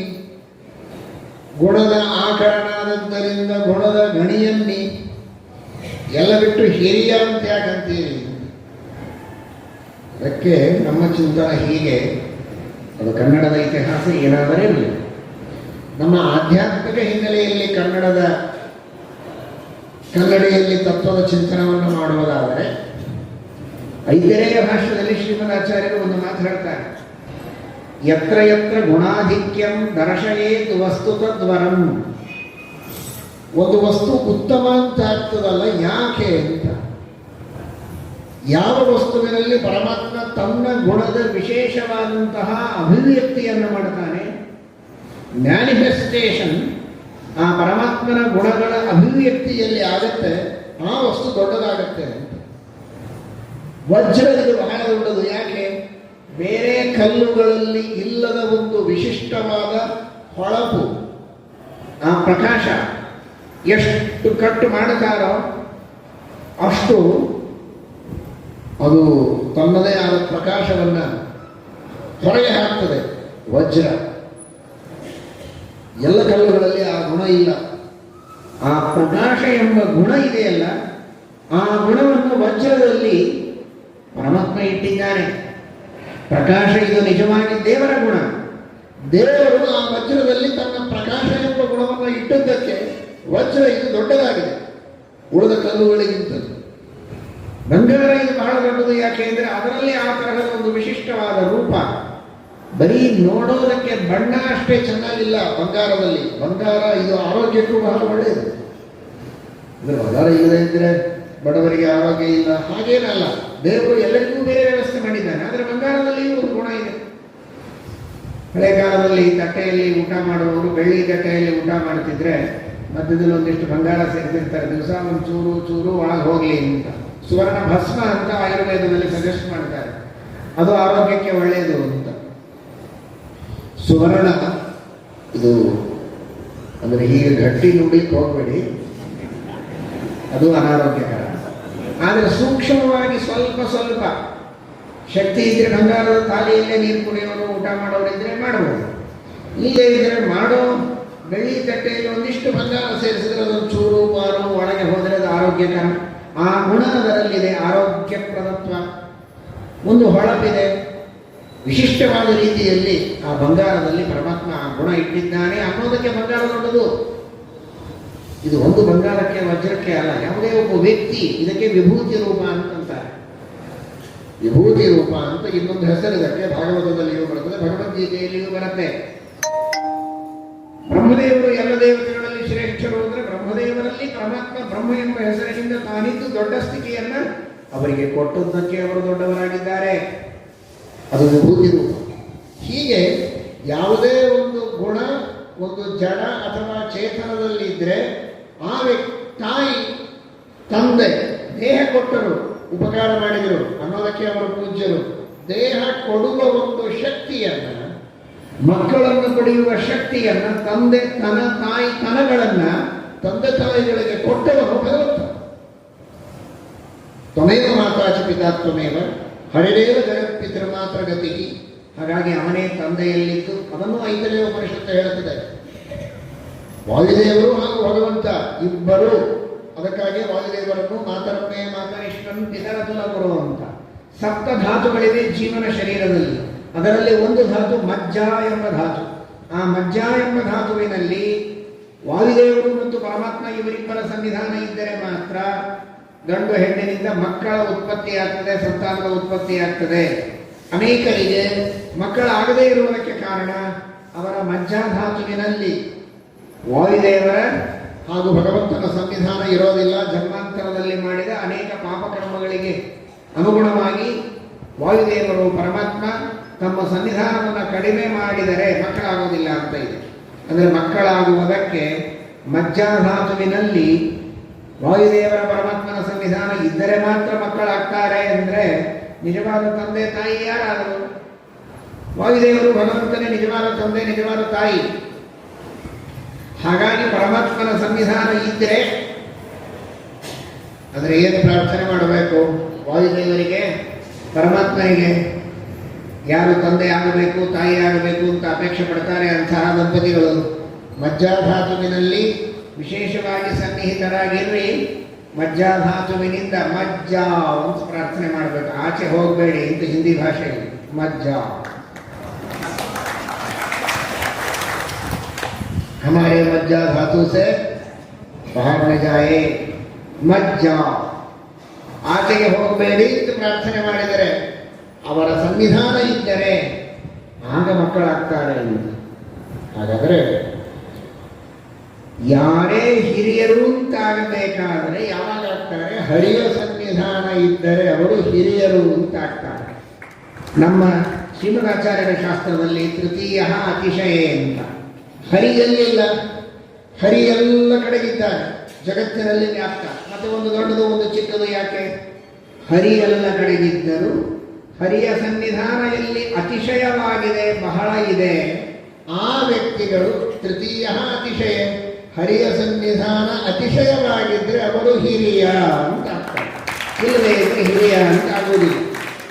ಹಾಗಾಗಿ ಆ ಹಿರಿಯರಿಗೆ ಹರಿಯ ಸನ್ನಿಧಾನ ಅತಿಶಯ ಇರುವ ಆ ಕಾರಣಕ್ಕಾಗಿ ಹಿರಿಯ ಅಂತನಿಸಿಕೊಂಡ ಜಗತ್ತಿನೊಳಗಿನ ಉತ್ತಮರು ಅಂತ ಯಾರಿದ್ದಾರೆ ಅಂಥವರ ಎದುರಿನಲ್ಲಿ ಬಾಗಿ ತಗ್ಗಿ ನಡೆಯಬೇಕು.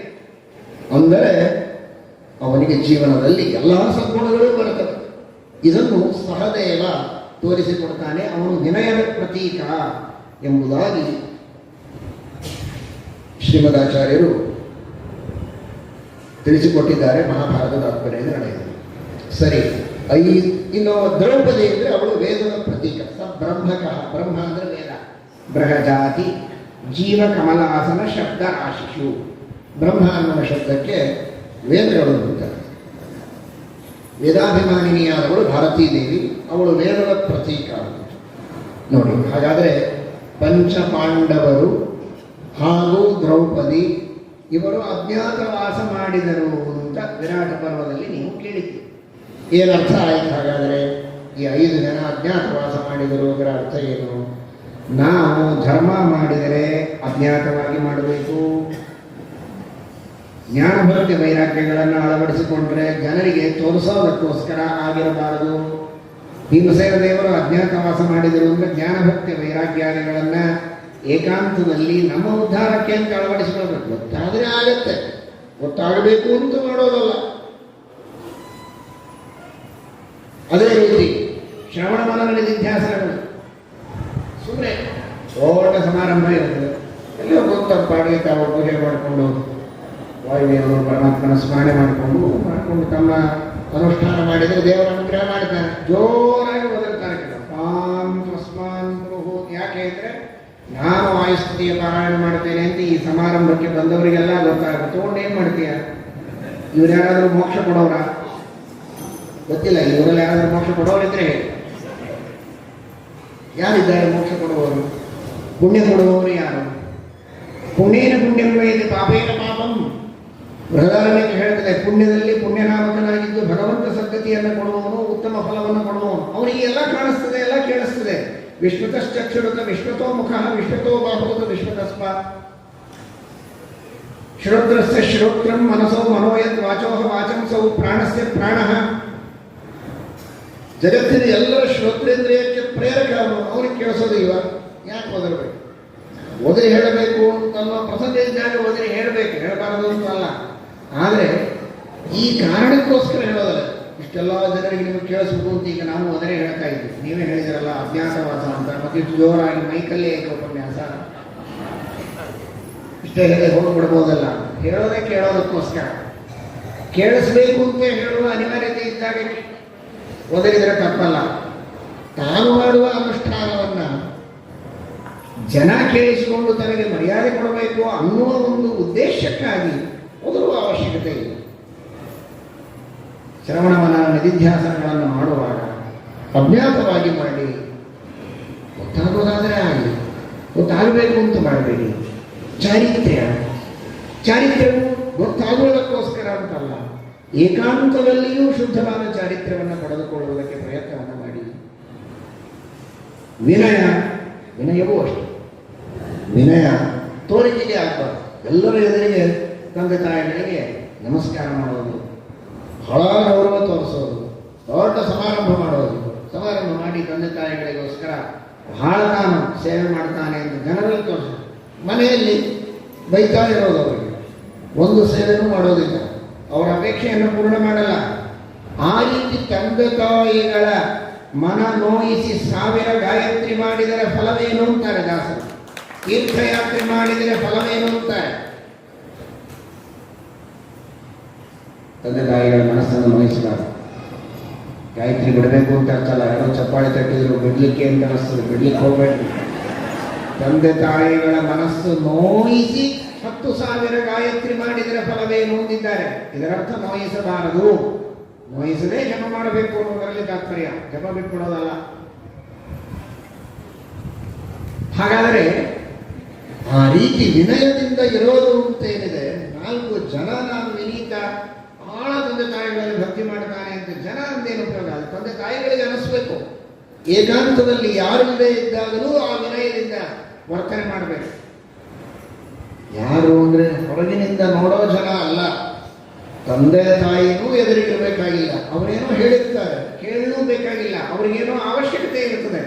ಅದನ್ನು ತಿಳಿದು ತಾನು ಅತ್ಯಂತ ಏಕಾಂತದಲ್ಲಿಯೂ ಅವರಿಗೆ ಹಿತವಾದದ್ದನ್ನು, ಅನುಕೂಲವಾದದ್ದನ್ನು ಮಾಡ್ತಾ ಇದ್ರೆ, ಆ ರೀತಿಯ ಪ್ರೀತಿ ವಿನಯ ಅವರ ವಿಷಯದಲ್ಲಿದ್ದರೆ ತನ್ನ ನಡೆ ನುಡಿ ಯಾವುದರಿಂದಲೂ ಅವರ ಮನಸ್ಸಿಗೆ ನೋವಾಗದಂತೆ ನೋಡಿಕೊಳ್ಳಬೇಕೆಂಬ ಪ್ರಯತ್ನ ಇದ್ದರೆ ಅದು ಅಜ್ಞಾತದಲ್ಲಿಯೂ ಅಜ್ಞಾತವಾಗಿಯೂ ವಿನಯವನ್ನು ಅನುಷ್ಠಾನ ಮಾಡುವಂತಹ ಪದ್ಧತಿ.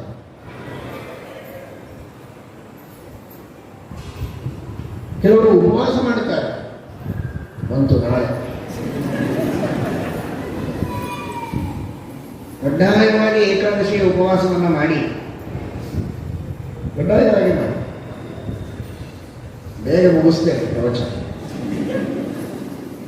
ಯಾಕಂದರೆ ನಿಮಗೇನಾದರೂ ಉಪಹಾರಗಳನ್ನು ತೆಗೆದುಕೊಂಡು ಗಟ್ಟಿಯಾಗಿ ನಾಳೆ ನೀವು ಉಪವಾಸಕ್ಕೆ ಸಿದ್ಧರಾಗಬೇಕಲ್ವ.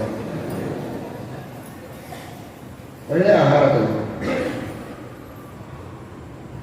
ಪ್ರತಿ ಉಪವಾಸ ಮಾಡೋ ರೂಢಿ ಇದ್ದವರಿಗೆ ಹೇಳಬೇಕಾಗಿಲ್ಲ. ಹೊಸದಾಗಿ ಪ್ರಾರಂಭ ಮಾಡುವರಾದರೆ ಚೆನ್ನಾಗಿ ಒಳ್ಳೆ 2 ಖರ್ಜೂರ, 4 ತೋಳಿ, ಆಕಳ ತುಪ್ಪ ಚೆನ್ನಾಗಿ ತಗೊಳ್ಳಿ. ಏನು ಹಸಿವೆ ಆಗಲ್ಲ, ರಖಿ ಇಲ್ಲ, ಯಾವ ಸಮಸ್ಯೆ ಇಲ್ಲ. ಚೆನ್ನಾಗಿ ನೀರು ಕೊಡಿ, ಉಪವಾಸ ಮಾಡಿ. ಚಿಕ್ಕ ಮಕ್ಕಳೆಲ್ಲ ಮಾಡ್ತಾರೆ ವಿದ್ಯಾಪೀಠಗಳಲ್ಲಿ, 6 ವರ್ಷ 10 ವರ್ಷ ಚಿಕ್ಕ ಮಕ್ಕಳು 2 ಉಪವಾಸಗಳನ್ನು ಮಾಡ್ತಾರೆ. ಮಾಡಬೇಕೆಂಬ ಮನೋಧೈರ್ಯ ಇದ್ದರೆ ಮಾಡಲಿಕ್ಕಾಗ್ತದೆ. ನಮಗೆ ಹೇಳಿದ್ದು ಪರ್ವತದಷ್ಟು ವ್ರತಗಳನ್ನು, ಆದರೆ ನಮಗೆ ಮಾಡಲಿಕ್ಕಾಗೋದು ಇದು ಒಂದು ಏಕಾದಶಿ ವ್ರತ. ಉಳಿದು ಏನು ಹೇಳಿದ್ದಾರೆ ಅಂತೂ ಗೊತ್ತಿಲ್ಲ ಎಷ್ಟೋ ಜನರಿಗೆ. ಅಷ್ಟು ವ್ರತ ನಿಯಮಗಳನ್ನು ಶಾಸ್ತ್ರಗಳಲ್ಲಿ ಉಪದೇಶ ಮಾಡಿದ್ದಾರೆ. ಅದೆಲ್ಲ ಮಾಡಲಿಕ್ಕಾಗದೇ ಇದ್ದರೂ ಇದೇ ಒಂದು ಬಹಳ ದೊಡ್ಡದು. ನಾವು ಮಾಡೋದು ದೇವರಿಗೆ ಉಪಕಾರ ಅಂತ ಕೆಲವರು ಅಂದ್ಕೊಂಡಿರ್ತಾರೆ. ನಾವು ಮಾಡ್ತಾ ಇರೋದು ಬಹಳ ಸಣ್ಣದು, ಆದರೆ ಬಹಳ ದೊಡ್ಡದು. ಮಾಡೋದೇ ಸಣ್ಣದು, ಫಲ ಬಹಳ ದೊಡ್ಡದಿದೆ. ಇದು ದೇವರು ಮಾಡಿದ ದೊಡ್ಡ ಅನುಗ್ರಹ. ಈ ದಯಾಪರನು ನಿನ್ನವನ ಸಾಧನವು. ಅವನು ದಯ ಮಾಡಿ ನಾವು ಮಾಡಿದ ಸಣ್ಣ ಸಾಧನವನ್ನು ದೊಡ್ಡದನ್ನಾಗಿ ಮಾಡ್ತಾನೆ. ಫಲ್ಗೋಪಿ ಉರುಕರೋ ವಿಷಿ ಚತುರ್ಥ ಸ್ಕಂದ ಭಾಗವತದಲ್ಲಿ ಹೇಳ್ತಾರೆ. ಬಹಳ ಸಣ್ಣದನ್ನು ದೇವರು ದೊಡ್ಡದು ಮಾಡ್ತಾರೆ. ಅದಕ್ಕೆ ಬೆಲೆ ಕೊಡ್ತಾರೆ. ಯಾಕೆಂದರೆ ನಮ್ಮ ಹಣೆ ಬರಹ ನೋಡಿ, ನಮ್ಮ ಅಲ್ಪಶಕ್ತಿಯನ್ನು ನೋಡಿ. ಹಾಗಾಗಿ ಎಲ್ಲ ತೀರ್ಥಯಾತ್ರೆ, ಎಲ್ಲ ದಾನ, ಎಲ್ಲ ಯಜ್ಞ ಮಾಡಿದ ಪುಣ್ಯ ಒಂದು ಏಕಾದಶಿಯ ಉಪವಾಸವನ್ನು ಮಾಡಿದರೆ ಇದೆ. ಇಂಥ ಬ್ಯಾಂಕ್ ಯಾವುದಾದ್ರೂ ಇದೆಯಾ? ಭಾಳ ಜನ ಬ್ಯಾಂಕಲ್ಲಿ ಕೆಲಸ ಮಾಡಿದ್ದೀರಿ ನೀವೆಲ್ಲ ಅಲ್ವಾ? ನೀವೇನು ಹಣ ಡೆಪಾಸಿಟ್ ಮಾಡದೇ ಇದ್ದರೂ ಅಕೌಂಟ್ ಹಾಗೆ ಬೆಳೀತಾ ಇರ್ತದ? ಬೆಳೆಯಲ್ಲ, ಇಲ್ಲಿ ಬೆಳೀತದೆ. ಒಂದು ಏಕಾದಶಿಯ ಉಪವಾಸ ಮಾಡಿದರೆ ನೀವು ಯಜ್ಞ ಮಾಡಿಲ್ಲ, ಬೇರೆ ಯಾವ ತೀರ್ಥಯಾತ್ರಾದಿಗಳನ್ನು ಮಾಡಿಲ್ಲ, 108 ಉಪವಾಸಗಳನ್ನೆಲ್ಲ ಮಾಡಿಲ್ಲ, ಬೇರೆ ವ್ರತಗಳನ್ನು ಮಾಡಿಲ್ಲ. ಎಲ್ಲ ಪುಣ್ಯವೂ ನಿಮ್ಮ ಅಕೌಂಟ್ ಒಳಗೆ ಸೇರಿರ್ತದೆ, ಜಮಾ ಆಗಿರ್ತದೆ. ನಾವು ಮಾಡೇ ಇಲ್ಲ, ಹೇಗೆ ಬಂತು ಅಂತ ನಿಮಗೆ ಅನಿಸ್ತದೆ. ಆದರೆ ನೀವು ಮಾಡಿದ್ದು ಒಂದು ಏಕಾದಶಿಯ ಉಪವಾಸ ಇರ್ತದೆ, ಎಲ್ಲ ಪುಣ್ಯವನ್ನು ದೇವರು ಕೊಡ್ತಾರೆ. ಇದನ್ನು ಕೃಷ್ಣಾಮೃತ ಮಹಾರಾಮದಲ್ಲಿ ಆಚಾರ್ಯರು ಹೇಳ್ತಾರೆ. ನ ಕಾಶಿ ನ ಗಯಾ ರೇವ, ಎಲ್ಲ ತೀರ್ಥಗಳಿಗೆ ನಾವು ಹೋಗಿಲ್ಲ, ಆದರೂ ಆ ಹೋಗಿದರೆ ಏನು ಬರುತ್ತೋ ಆ ಪುಣ್ಯ ಬರುತ್ತೆ. ಇದಕ್ಕೆ ವಿಪರೀತವಾಗಿ ಏಕಾದಶಿ ದಿವಸ ತಿಂದರೆ ಪಾಪವೂ ಅಕೌಂಟಲ್ಲಿ ಬರುತ್ತೆ. ಬ್ಯಾಂಕಿನ ಅಕೌಂಟ್ ಒಳಗೆ ದುಡ್ಡು ಒಂದೇ ಇರ್ತದೆ. ನಮ್ಮ ದೇವರ ಬ್ಯಾಂಕಿನೊಳಗೆ ಪುಣ್ಯದ ಅಕೌಂಟ್ ಒಂದು ಬೇರೆ ಇರ್ತದೆ. ಎಲ್ಲ ಜೀವನ ಹೆಸರಲ್ಲಿ 2 ಅಕೌಂಟ್ ಮೇಂಟೈನ್ ಮಾಡ್ತಾರೆ. ಒಂದು ಪುಣ್ಯ, ಒಂದು ಪಾಪ. ಆ ಪಾಪದ ಅಕೌಂಟ್ ಒಳಗೆ ಏನು ಮಾಡದೇ ಇದ್ದರೂ ಕೂಡ ಎಲ್ಲ ಪಾಪಗಳು ಬಂದು ಹೋಗಿರುತ್ತೆ. ಬ್ರಹ್ಮ ಹತ್ಯ, ಸ್ತ್ರೀ ಹತ್ಯ, ಭ್ರೂಣ ಹತ್ಯ, ಕಳ್ಳತನ, ಸುಳ್ಳು, ವಂಚನೆ, ಮೋಸ, ಸಾವಿರಾರು ರೀತಿಯ ಪಾಪಗಳೆಲ್ಲ ಇವನ ಹೆಸರಲ್ಲಿ ಬಂದಿರ್ತದೆ. ಯಾಕೆ ಅಂದರೆ ನಾನೇನು ಮಾಡೇ ಇಲ್ಲ ಅಂತ ನೀವು ಯಮದೇ ಬರ್ತಿರೋದು. ಇನ್ನೇನು ಮಾಡಬೇಕು? ಏಕಾದಶಿ ತಿಂದಿದ್ದೀಯಲ್ಲ, ಅದನ್ನು ತಿಂದಿದ್ದೇ ಸಗಣಿ ತಿಂದಾಗಿದೆ, ಅದಕ್ಕಾಗಿ ಇಷ್ಟೆಲ್ಲ ಪಾಪಗಳು ಅಂತ. ಸಗಣಿ ತಿಂದ್ರೆ ಒಳ್ಳೆಯದು, ಗೋಮಯ, ಅದು ಪಂಚಗವ್ಯ, ದೇಹ ಶುದ್ಧಿಗೆ ಕಾರಣ. ಆದರೆ ಏಕಾದಶಿ ತಿಂದರೆ ಏನು ತಿಂದಾಗಾಯ್ತು ಅಂತ ಹೇಳಬಾರದು, ಅಂಥದ್ದು ತಿಂದಾಗತ್ತೆ. ಸರ್ವಥಾ ತಿನ್ನಬಾರದು. ವ್ರತವನ್ನು ಮಾಡಲೇಬೇಕು, ಉಪವಾಸವನ್ನು ಮಾಡಲೇಬೇಕು. ಆದರೆ ಉಪವಾಸ ಮಾಡಿದ್ದರ ಬಗ್ಗೆ ಅಹಂಕಾರ ಇರಬಾರದು. ವಿನಯ, ಅದೇ ಸಹದೇವ ಎಷ್ಟು ಚೆನ್ನಾಗಿದೆ ನೋಡಿ ಎಲ್ಲ. ವಿನಯ ಇದ್ರೆ ಅವನು ಸಹದೇವ, ಅಹಂಕಾರ ಇದ್ರೆ ಅವನು ಸಹ ದೈತ್ಯ. ವಿನಯ ಇದ್ದವರ ಜೊತೆಗೆ ದೇವತೆಗಳಿರ್ತಾರೆ, ಅಹಂಕಾರ ಇದ್ದವರ ಜೊತೆಗೆ ದೈತ್ಯರಿರ್ತಾರೆ. ಹಾಗಾಗಿ ವಿನಯದ ಪ್ರತೀಕ ಯಾರು ಅಂತ ಹೇಳಿದ್ರು ಶ್ರೀಮದಾಚಾರ್ಯರು, ಸಹದೇವ ಅಂತ. ಅಂದ್ರೆ ಜೀವನದೊಳಗೆ ನಾವು ವಿನಯದಿಂದ ಬಾಳಿದರೆ ನಮ್ಮ ಜೊತೆಗೆ ಬೆಂಬಲಿಗರಾಗಿ ನಿಲ್ಲುವವರು ಯಾರು ಅಂದ್ರೆ ದೇವತೆಗಳು. ನಾವು ಸಹ ದೇವರಾಗ್ತೇವೆ, ಅರ್ಥಾತ್ ದೇವತೆಗಳ ಬೆಂಬಲ ನಮಗೆ ಸಿಗ್ತದೆ. ನಾವೇನು ಸತ್ಕಾರ್ಯ ಮಾಡಬೇಕು ಅಂದ್ರೂ ದೇವತೆಗಳ ಅನುಗ್ರಹ ಪೂರ್ಣವಾಗಿರ್ತದೆ, ಸತ್ಕಾರ್ಯದಲ್ಲಿ ನಾವು ಯಶಸ್ವಿಯಾಗ್ತೇವೆ. ಅಹಂಕಾರ ನಮ್ಮಲ್ಲಿ ತುಂಬಿದರೆ ನಾವೇನಾಗ್ತೀವಿ? ಆವಾಗ ಸಹದೇವರಲ್ಲ, ಸಹದೈತ್ಯರಾಗ್ತೇವೆ. ಸಹದೈತ್ಯರಾಗಬೇಕಾ ಸಹದೇವರಾಗಬೇಕಾ? ಸಹದೇವರಾಗಬೇಕು ಅಂದರೆ ವಿನಯದಿಂದ ಬಾಳಿ. ವಿನಯದ ಪ್ರತೀಕ ಇವರು ಸಹದೇವ ಎಂಬುದಾಗಿ ಶ್ರೀಮದಾಚಾರ್ಯರು ತಿಳಿಸಿಕೊಡ್ತಾರೆ. ಆದ್ದರಿಂದ ಅಂತಹ ವಿನಯವಂತರಾಗಿರಬೇಕು. ನಕುಲ ಶುದ್ಧವಾದ ಚಾರಿತ್ರ್ಯದ ಸಂಕೇತ, ಪವಿತ್ರವಾದ ಚಾರಿತ್ರ್ಯ ಇರಬೇಕು. ಪರಸ್ತ್ರೀಯರನ್ನು ಪರಪುರುಷರನ್ನು ಯಾವ ಸಂದರ್ಭದಲ್ಲಿಯೂ ಕೆಟ್ಟ ದೃಷ್ಟಿಯಿಂದ ನೋಡಬಾರದು. ಅದು ಮಾತ್ರ ಅಲ್ಲ, ಚಾರಿತ್ರ್ಯ ಅನ್ನುವ ಶಬ್ದಕ್ಕೆ ಮಹಾಭಾರತದಲ್ಲಿ ಮತ್ತೊಂದು ರೀತಿಯ ವ್ಯಾಖ್ಯಾನವನ್ನು ನೀಡುತ್ತಾರೆ. ಶೀಲ, ಚಾರಿತ್ರ್ಯ ಅಂದರೆ ಏನು ಅಂತ. ಯಾವ ಕಾರ್ಯವನ್ನು ತಾನು ಮಾಡಿದ್ದನ್ನು ಸಭಾ ಮಧ್ಯದಲ್ಲಿ ಎದ್ದು ಹೇಳಿಕೊಳ್ಳುವುದಕ್ಕೂ ಭಯ ಇರೋದಿಲ್ಲ, ಅದು ಚಾರಿತ್ರ್ಯ ಅಂತ ಮಹಾಭಾರತ ಡೆಫಿನಿಷನ್ ಕೊಡ್ತದೆ. ದುರ್ಯೋಧನಿಗೆ ಧೃತರಾಷ್ಟ್ರ ಹೇಳ್ತಾನೆ ಚಾರಿತ್ರ್ಯ ಸಂಪನ್ನನಾಗಿರಬೇಕಪ್ಪ ಅಂತ. ಆ ಮಹಾರಾಯನಿಗೆ ಚಾರಿತ್ರ್ಯ ಅಂದ್ರೆ ಏನು ಅಂತ ಗೊತ್ತಾಗಲ್ಲ. ಶೀಲವಂತನಾಗಿರಬೇಕು, ಶೀಲವಂತನಾಗಿರಬೇಕು. ಶೀಲ ಅಂದ್ರೆ ಏನು ಅಂತ ಆ ದುರ್ಯೋಧನನ ಪರಿಸ್ಥಿತಿ ನೋಡಿ. ಶೀಲ, ಚಾರಿತ್ರ್ಯ, ಕ್ಯಾರೆಕ್ಟರ್ ಅಂದ್ರೆ ಏನು ಅಂತ ಗೊತ್ತಿಲ್ಲ. ಆಗ ಈ ಡೆಫಿನೇಷನ್ ಅನ್ನು ಮಹಾಭಾರತ ಕೊಡ್ತದೆ ದುರ್ಯೋಧನನಿಗೆ ಅರ್ಥ ಮಾಡಿಸಿಕೊಡೋದಕ್ಕೆ. ನೋಡಪ್ಪ, ಯಾವುದನ್ನು ಮಾಡಿದರೆ ಎಲ್ಲರ ಎದುರಿನಲ್ಲಿ ಮಾಡಿದ್ದೇವೆ ಅಂತ ಹೇಳಿಕೊಳ್ಳೋದಕ್ಕೆ ಸಂಕೋಚ ಇರೋದಿಲ್ಲ, ಅದು ಚಾರಿತ್ರ್ಯ. ಅಂತಹ ಚಾರಿತ್ರ್ಯ ಸಂಪನ್ನನಾಗಬೇಕು ಅಂತ. ಅಂತಹ ಚಾರಿತ್ರ್ಯ ಇದ್ರೆ ಅವನು ದೊಡ್ಡ ಮನೆತನದೊಳಗೆ ಹುಟ್ಟಿದನ ಅಥವಾ ಮನೆತನಸ್ಥ ಅಲ್ವಾ? ಮನೆತನಸ್ಥ ಅನ್ನೋದಕ್ಕೆ ಕೆಲವರು ಅರ್ಥ ಮಾಡ್ತಾರೆ, ಮನೆ ತಾನೇ ತಿಷ್ಠತಿ ಇತಿ ಮನೆತನಸ್ಥ. ತನ್ನ ಮನೆಯೊಳಗೆ ತಾನೊಬ್ಬನೇ ಇದ್ರೆ ಅವನು ಮನೆತನಸ್ಥ ಅಂತ. ಇದರ ಅರ್ಥ ನಿಂದೆ ಮಾಡ್ತಾ ಇಲ್ಲ. ಮನೆತನಸ್ಥರಿಗೆ ಬಹಳ ಬೆಲೆ ಇದೆ, ಚೆನ್ನಾಗಿ ತಿಳ್ಕೊಳ್ಳಿ. ಯಾಕೆಂದ್ರೆ ಅವರ ಪ್ರಾಚೀನರು, ಹಿರಿಯರು, ಜ್ಞಾನಿಗಳು, ತಪಸ್ವಿಗಳಿದ್ರೆ ಅವರ ಒಂದು ಜೀನ್ಸ್ ಇವನಲ್ಲಿ ಬಂದಿರುತ್ತೆ. ಆ ಒಂದು ವಿಶೇಷವಾದ ತೇಜಸ್ಸು, ಆ ವರ್ಚಸ್ಸು ಅನುಸೃತವಾಗಿ ಬಂದಿರುತ್ತೆ. ಆದ್ದರಿಂದ ಮನೆತನಸ್ಥರಿಗೆ ಬಹಳ ಬೆಲೆ ಇದೆ. ಆದರೆ ಮನೆತನಸ್ಥ ಅಲ್ಲ ಅಂತ ಮಾತ್ರಕ್ಕೆ ಬೆಲೆ ಇಲ್ಲ ಅಂತ ತಲೆ ಕೆಡಿಸಿಕೊಳ್ಳಬೇಡಿ. ಚಾರಿತ್ರ್ಯ ನಿಮ್ಮದು ಶುದ್ಧವಾಗಿದ್ರೆ, ನಿಮ್ಮಂತಹ ಚಾರಿತ್ರ್ಯ ಸಂಪನ್ನರಾದವರಿದ್ದದ್ದಕ್ಕೇನೆ ಒಂದು ಅದು ಮನೆತನ ಅಂತ ಆಗ್ತದೆ ಅನ್ನೋ ಅರ್ಥದಲ್ಲಿ ಕುಲ ಕುಲ ದೊಡ್ಡದೇ ಇರಬೇಕು ಅಂತೇನಲ್ಲ. ಕುಲ ದೊಡ್ಡದು ಇದ್ರೂ ಸರಿ, ಕುಲ ದೊಡ್ಡದಿಲ್ಲದೆ ಇದ್ರೂ ಸರಿ, ನೀವು ಚಾರಿತ್ರ್ಯ ಸಂಪನ್ನರಾದರೆ ನೀವೇ ಕುಲ ನಿರ್ಮಾಪಕರಾಗ್ತೀರಿ ಎನ್ನುವ ದೃಷ್ಟಿಯಲ್ಲಿ ನಕುಲನನ್ನು ಶೀಲದ ಸಂಕೇತ, ಚಾರಿತ್ರ್ಯದ ಸಂಕೇತ ಎಂಬುದಾಗಿ ಶ್ರೀಮದಾಚಾರ್ಯರು ತಿಳಿಸಿಕೊಡ್ತಾರೆ. ಇನ್ನು ಶ್ರವಣ ಮನನ ನಿಧಿಧ್ಯಾಸನಗಳು ಅರ್ಜುನ ಅಂತ. ಅರ್ಜುನ ಅಂದರೆ ಶುಭ್ರ, ಶುದ್ಧ ಅಂತ. ಶುದ್ಧವಾದಂತಹ ಮನಸ್ಸು ನಮ್ಮದಾಗಬೇಕು ಅಂದರೆ ಶ್ರವಣ ಮನನ ನಿಧಿಧ್ಯಾಸನಗಳು ಬೇಕು. ಶ್ರುತ್ವಾ ಧರ್ಮಂ ವಿಜಾನಾತಿ ಶ್ರುತ್ವಾ ತ್ಯಜತಿ ದುರ್ಮತಿ. ಧರ್ಮವನ್ನು ತಿಳಿಯಬೇಕು, ಶಾಸ್ತ್ರದ ಶ್ರವಣ ಮಾಡಬೇಕು. ಕೆಟ್ಟ ಬುದ್ಧಿ ಹೋಗಬೇಕು, ಶಾಸ್ತ್ರದ ಶ್ರವಣ ಮಾಡಬೇಕು. ಹಾಗಾದರೆ ಶ್ರವಣ ಇದು ದುರ್ಮತಿಯನ್ನು ದೂರ ಮಾಡಿ ನಮ್ಮನ್ನ ಶುದ್ಧರನ್ನಾಗಿ ಮಾಡುತ್ತೆ, ಅರ್ಜುನರನ್ನಾಗಿ ಮಾಡುತ್ತೆ. ಅರ್ಜುನ ಅಂದರೆ ಶುದ್ಧ, ಶುದ್ಧ ಶುಭ್ರ ನಾವಾಗಬೇಕು ಅಂದರೆ ಎಷ್ಟು ಶಾಸ್ತ್ರದ ಶ್ರವಣ ಮಾಡ್ತೇವೋ ಮಾಡ್ತಾ ಮಾಡ್ತಾ ಮಾಡ್ತಾ ಮನುಷ್ಯನಲ್ಲಿರುವಂತಹ ಕಾಲುಷ್ಯ, ಕಲ್ಮಶ ಇದು ದೂರ ಆಗ್ತದೆ. ಒಂದ್ಸಲ ಕೇಳಿಬಿಡ್ತೀವಿ ಸಾಕು ಅಲ್ಲ, ಪುನಃ ಪುನಃ ಶ್ರವಣ ಮಾಡ್ತಾ ಇರಬೇಕು. ಯಾಕೆಂದ್ರೆ ಒಂದು ಸಲ ಕೇಳಿದಾಗ ಶುದ್ಧ ಆಗಿರ್ತದೆ. ವಾಸ್ತುಶಾಂತಿ, ಗೃಹ ಪ್ರವೇಶ ಸ್ವಚ್ಛವಾಗಿ ಎಲ್ಲ ಶುದ್ಧ ಮಾಡಿ ಗೋಮಯದಿಂದ ಸಾರಿಸಿ ವಾಸ್ತುಶಾಂತಿ ಮಾಡಿಬಿಟ್ರೆ ಮಾರನೇ ದಿವಸದಿಂದ ಕಸ ಹುಡುಗೋದೇ ಇಲ್ಲ, ಒರೆಸೋದೇ ಇಲ್ಲ. ಆಗಿತ್ತು ರೀ ವಾಸ್ತುಶಾಂತಿ ದಿವಸ ಎಲ್ಲ ಮಾಡೇ ಒಳಗೆ ಬಂದೀವಿ ಅಂತೀರ, ಹೇಳಿ ನೋಡೋಣ.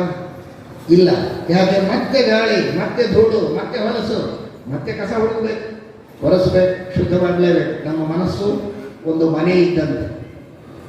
ಶಾಸ್ತ್ರದ ಶ್ರವಣ ಮಾಡಿದರೆ ಮನಸ್ಸನ್ನು ತೊಳೆದಂತೆ, ತೊಳೆದರೆ ಮತ್ತೆ ಹೊಲಸಾಗ್ತದೆ, ಮತ್ತೆ ಶ್ರವಣ ಮಾಡಲೇಬೇಕು. ಬಾಣಭಟ್ಟ ಹೇಳ್ತಾನೆ, ಶಾಸ್ತ್ರಗಳ ಪ್ರಕ್ಷಾಳನ ನಿರ್ಮಲಾಪಿ ಕಾಲುಷ್ಯಮುಪಯಾತಿ ಬುದ್ಧಿ. ಶಾಸ್ತ್ರವೆಂಬ ನೀರಿನಿಂದ ಎಷ್ಟು ಬಾರಿ ತೊಳೆದರೂ ಮತ್ತೆ ಮಾರನೇ ದಿವಸ ಹೊಲಸಾಗ್ತದೆ. ಕೇಳ್ತಾನೇ ಇರಬೇಕು, ಅಂದರೆ ಮನಸ್ಸು ಶುದ್ಧವಾಗಿರ್ತದೆ ಅಂತ.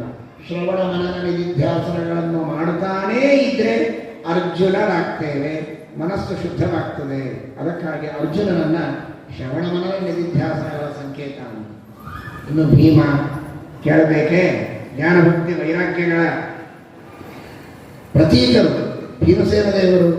ಸಂಸಾರಕ್ಕೆ ನಾವೇ ಭಯಂಕರರಾಗಿ ಸಂಸಾರವನ್ನು ದೂರ ಓಡಿಸುವಂತಹ ರೀತಿಯಲ್ಲಿ ನಮ್ಮ ವ್ಯಕ್ತಿತ್ವ ಇರಬೇಕು. ಅಂದರೆ ಯಾವುದೇ ತರಹದ ದುಷ್ಟ ಶಕ್ತಿಗಳ ಪ್ರಭಾವಕ್ಕೆ ಒಳಗಾಗದಂತೆ, ಕಾಮಕ್ರೋಧಾದಿಗಳಿಗೆ ಒಳಗಾಗದಂತೆ ನಾವು ಸಂಸಾರದಲ್ಲಿ ಗೆದ್ದು ದೋಷಗಳಿಗೆ ಭಯಂಕರರಾಗಿ, ಭೀಮ ಅಂದರೆ ಭಯಂಕರ, ಭೀಮರಾಗಿ ಭಯಂಕರರಾಗಿ ನಾವಿರಬೇಕು ಅಂದರೆ ಆಗ ಜ್ಞಾನಭಕ್ತಿ ವೈರಾಗ್ಯಗಳನ್ನು ಜೀವನದಲ್ಲಿ ಅಳವಡಿಸಿಕೊಳ್ಳಬೇಕು ಎಂಬ ಸಂದೇಶವನ್ನು ಅವರವರ ಹೆಸರು, ಅವರವರು ಪ್ರತಿನಿಧೀಕರಿಸುವ ಗುಣಗಳು, ಇವುಗಳೆರಡನ್ನೂ ನಾವು ಮೇಲನ ಮಾಡಿದಾಗ ಈ ಒಂದು ಸಂದೇಶವನ್ನು ಮಹಾಭಾರತದಿಂದ ನಾವು ತಿಳಿಯೋದಕ್ಕೆ ಸಾಧ್ಯ. ಇಂಥ ಎಲ್ಲ ಗುಣಗಳನ್ನೂ ಕೂಡ ನಾವು ಅನುಷ್ಠಾನದಲ್ಲಿ ತರೋದು ಹರಿಪ್ರೀತಿಗಾಗಿ, ಆತ್ಮೋದ್ಧಾರಕ್ಕಾಗಿ ಇರಬೇಕೇ ಹೊರತು ಪ್ರಕಾಶಕ್ಕೆ ಬರಬೇಕು ಅನ್ನೋದಕ್ಕೋಸ್ಕರ ಅಲ್ಲ, ಜ್ಞಾತವಾಸ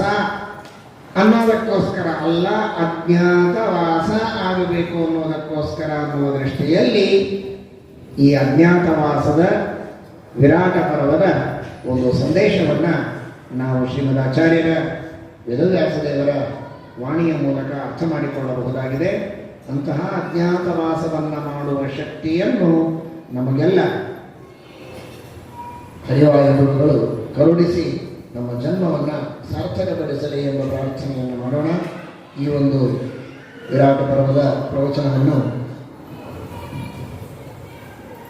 ನಮ್ಮ ಪಂಡಿತರಾದ ಗೋಪಾಲಾಚಾರ್ಯರು ಬಹಳ ಚೆನ್ನಾಗಿ ಈ ಸಂದೇಶವನ್ನು, ಈ ಪ್ರವಚನವನ್ನು ಇಲ್ಲಿ ಮಾಡ್ತಾ ಇದ್ದಾರೆ. ನಾಳೆಯೂ ಅದರ ಮಂಗಲವನ್ನು ಮಾಡುವವರಿದ್ದಾರೆ. ಪೂರ್ವಭಾವಿಯಾಗಿಯೇ ಅದರ ಬಗ್ಗೆ ವಿಶೇಷವಾಗಿ ದೇವರು ಅವರಿಗೆ ಅನುಗ್ರಹ ಮಾಡಲಿ ಅಂತ ಪ್ರಾರ್ಥನೆಯನ್ನು ಮಾಡ್ತೇವೆ.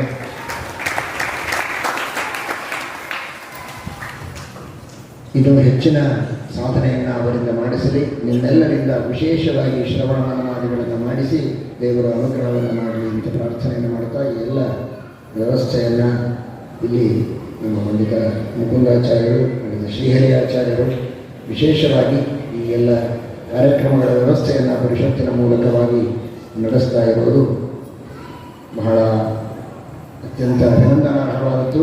ಈ ಜ್ಞಾನ ಕಾರ್ಯಗಳು, ಧರ್ಮ ಕಾರ್ಯಗಳು ಇದೇ ರೀತಿ ನಡೆಯಲಿ, ಉತ್ತರೋತ್ತರ ಅಭಿವೃದ್ಧಿಯಾಗಲಿ ಎಂಬುದಾಗಿ ದೇವರಲ್ಲಿ ಪ್ರಾರ್ಥನೆಯನ್ನು ಮಾಡ್ತೇವೆ. ಹರೇ ನಮಃ. ಶ್ರೀಕೃಷ್ಣ.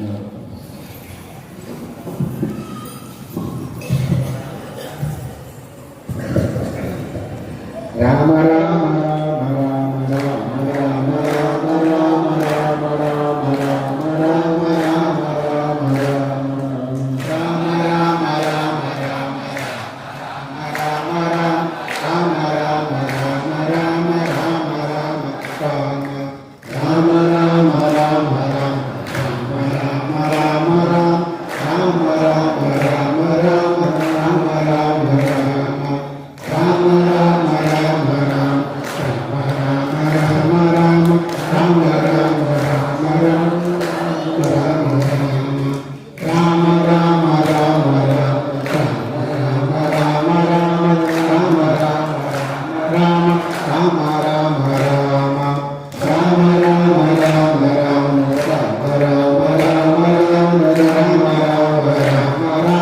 ರಾಮ ರಾಮ ರಾಮ ಜಯ ಶ್ರೀರಾಮ್.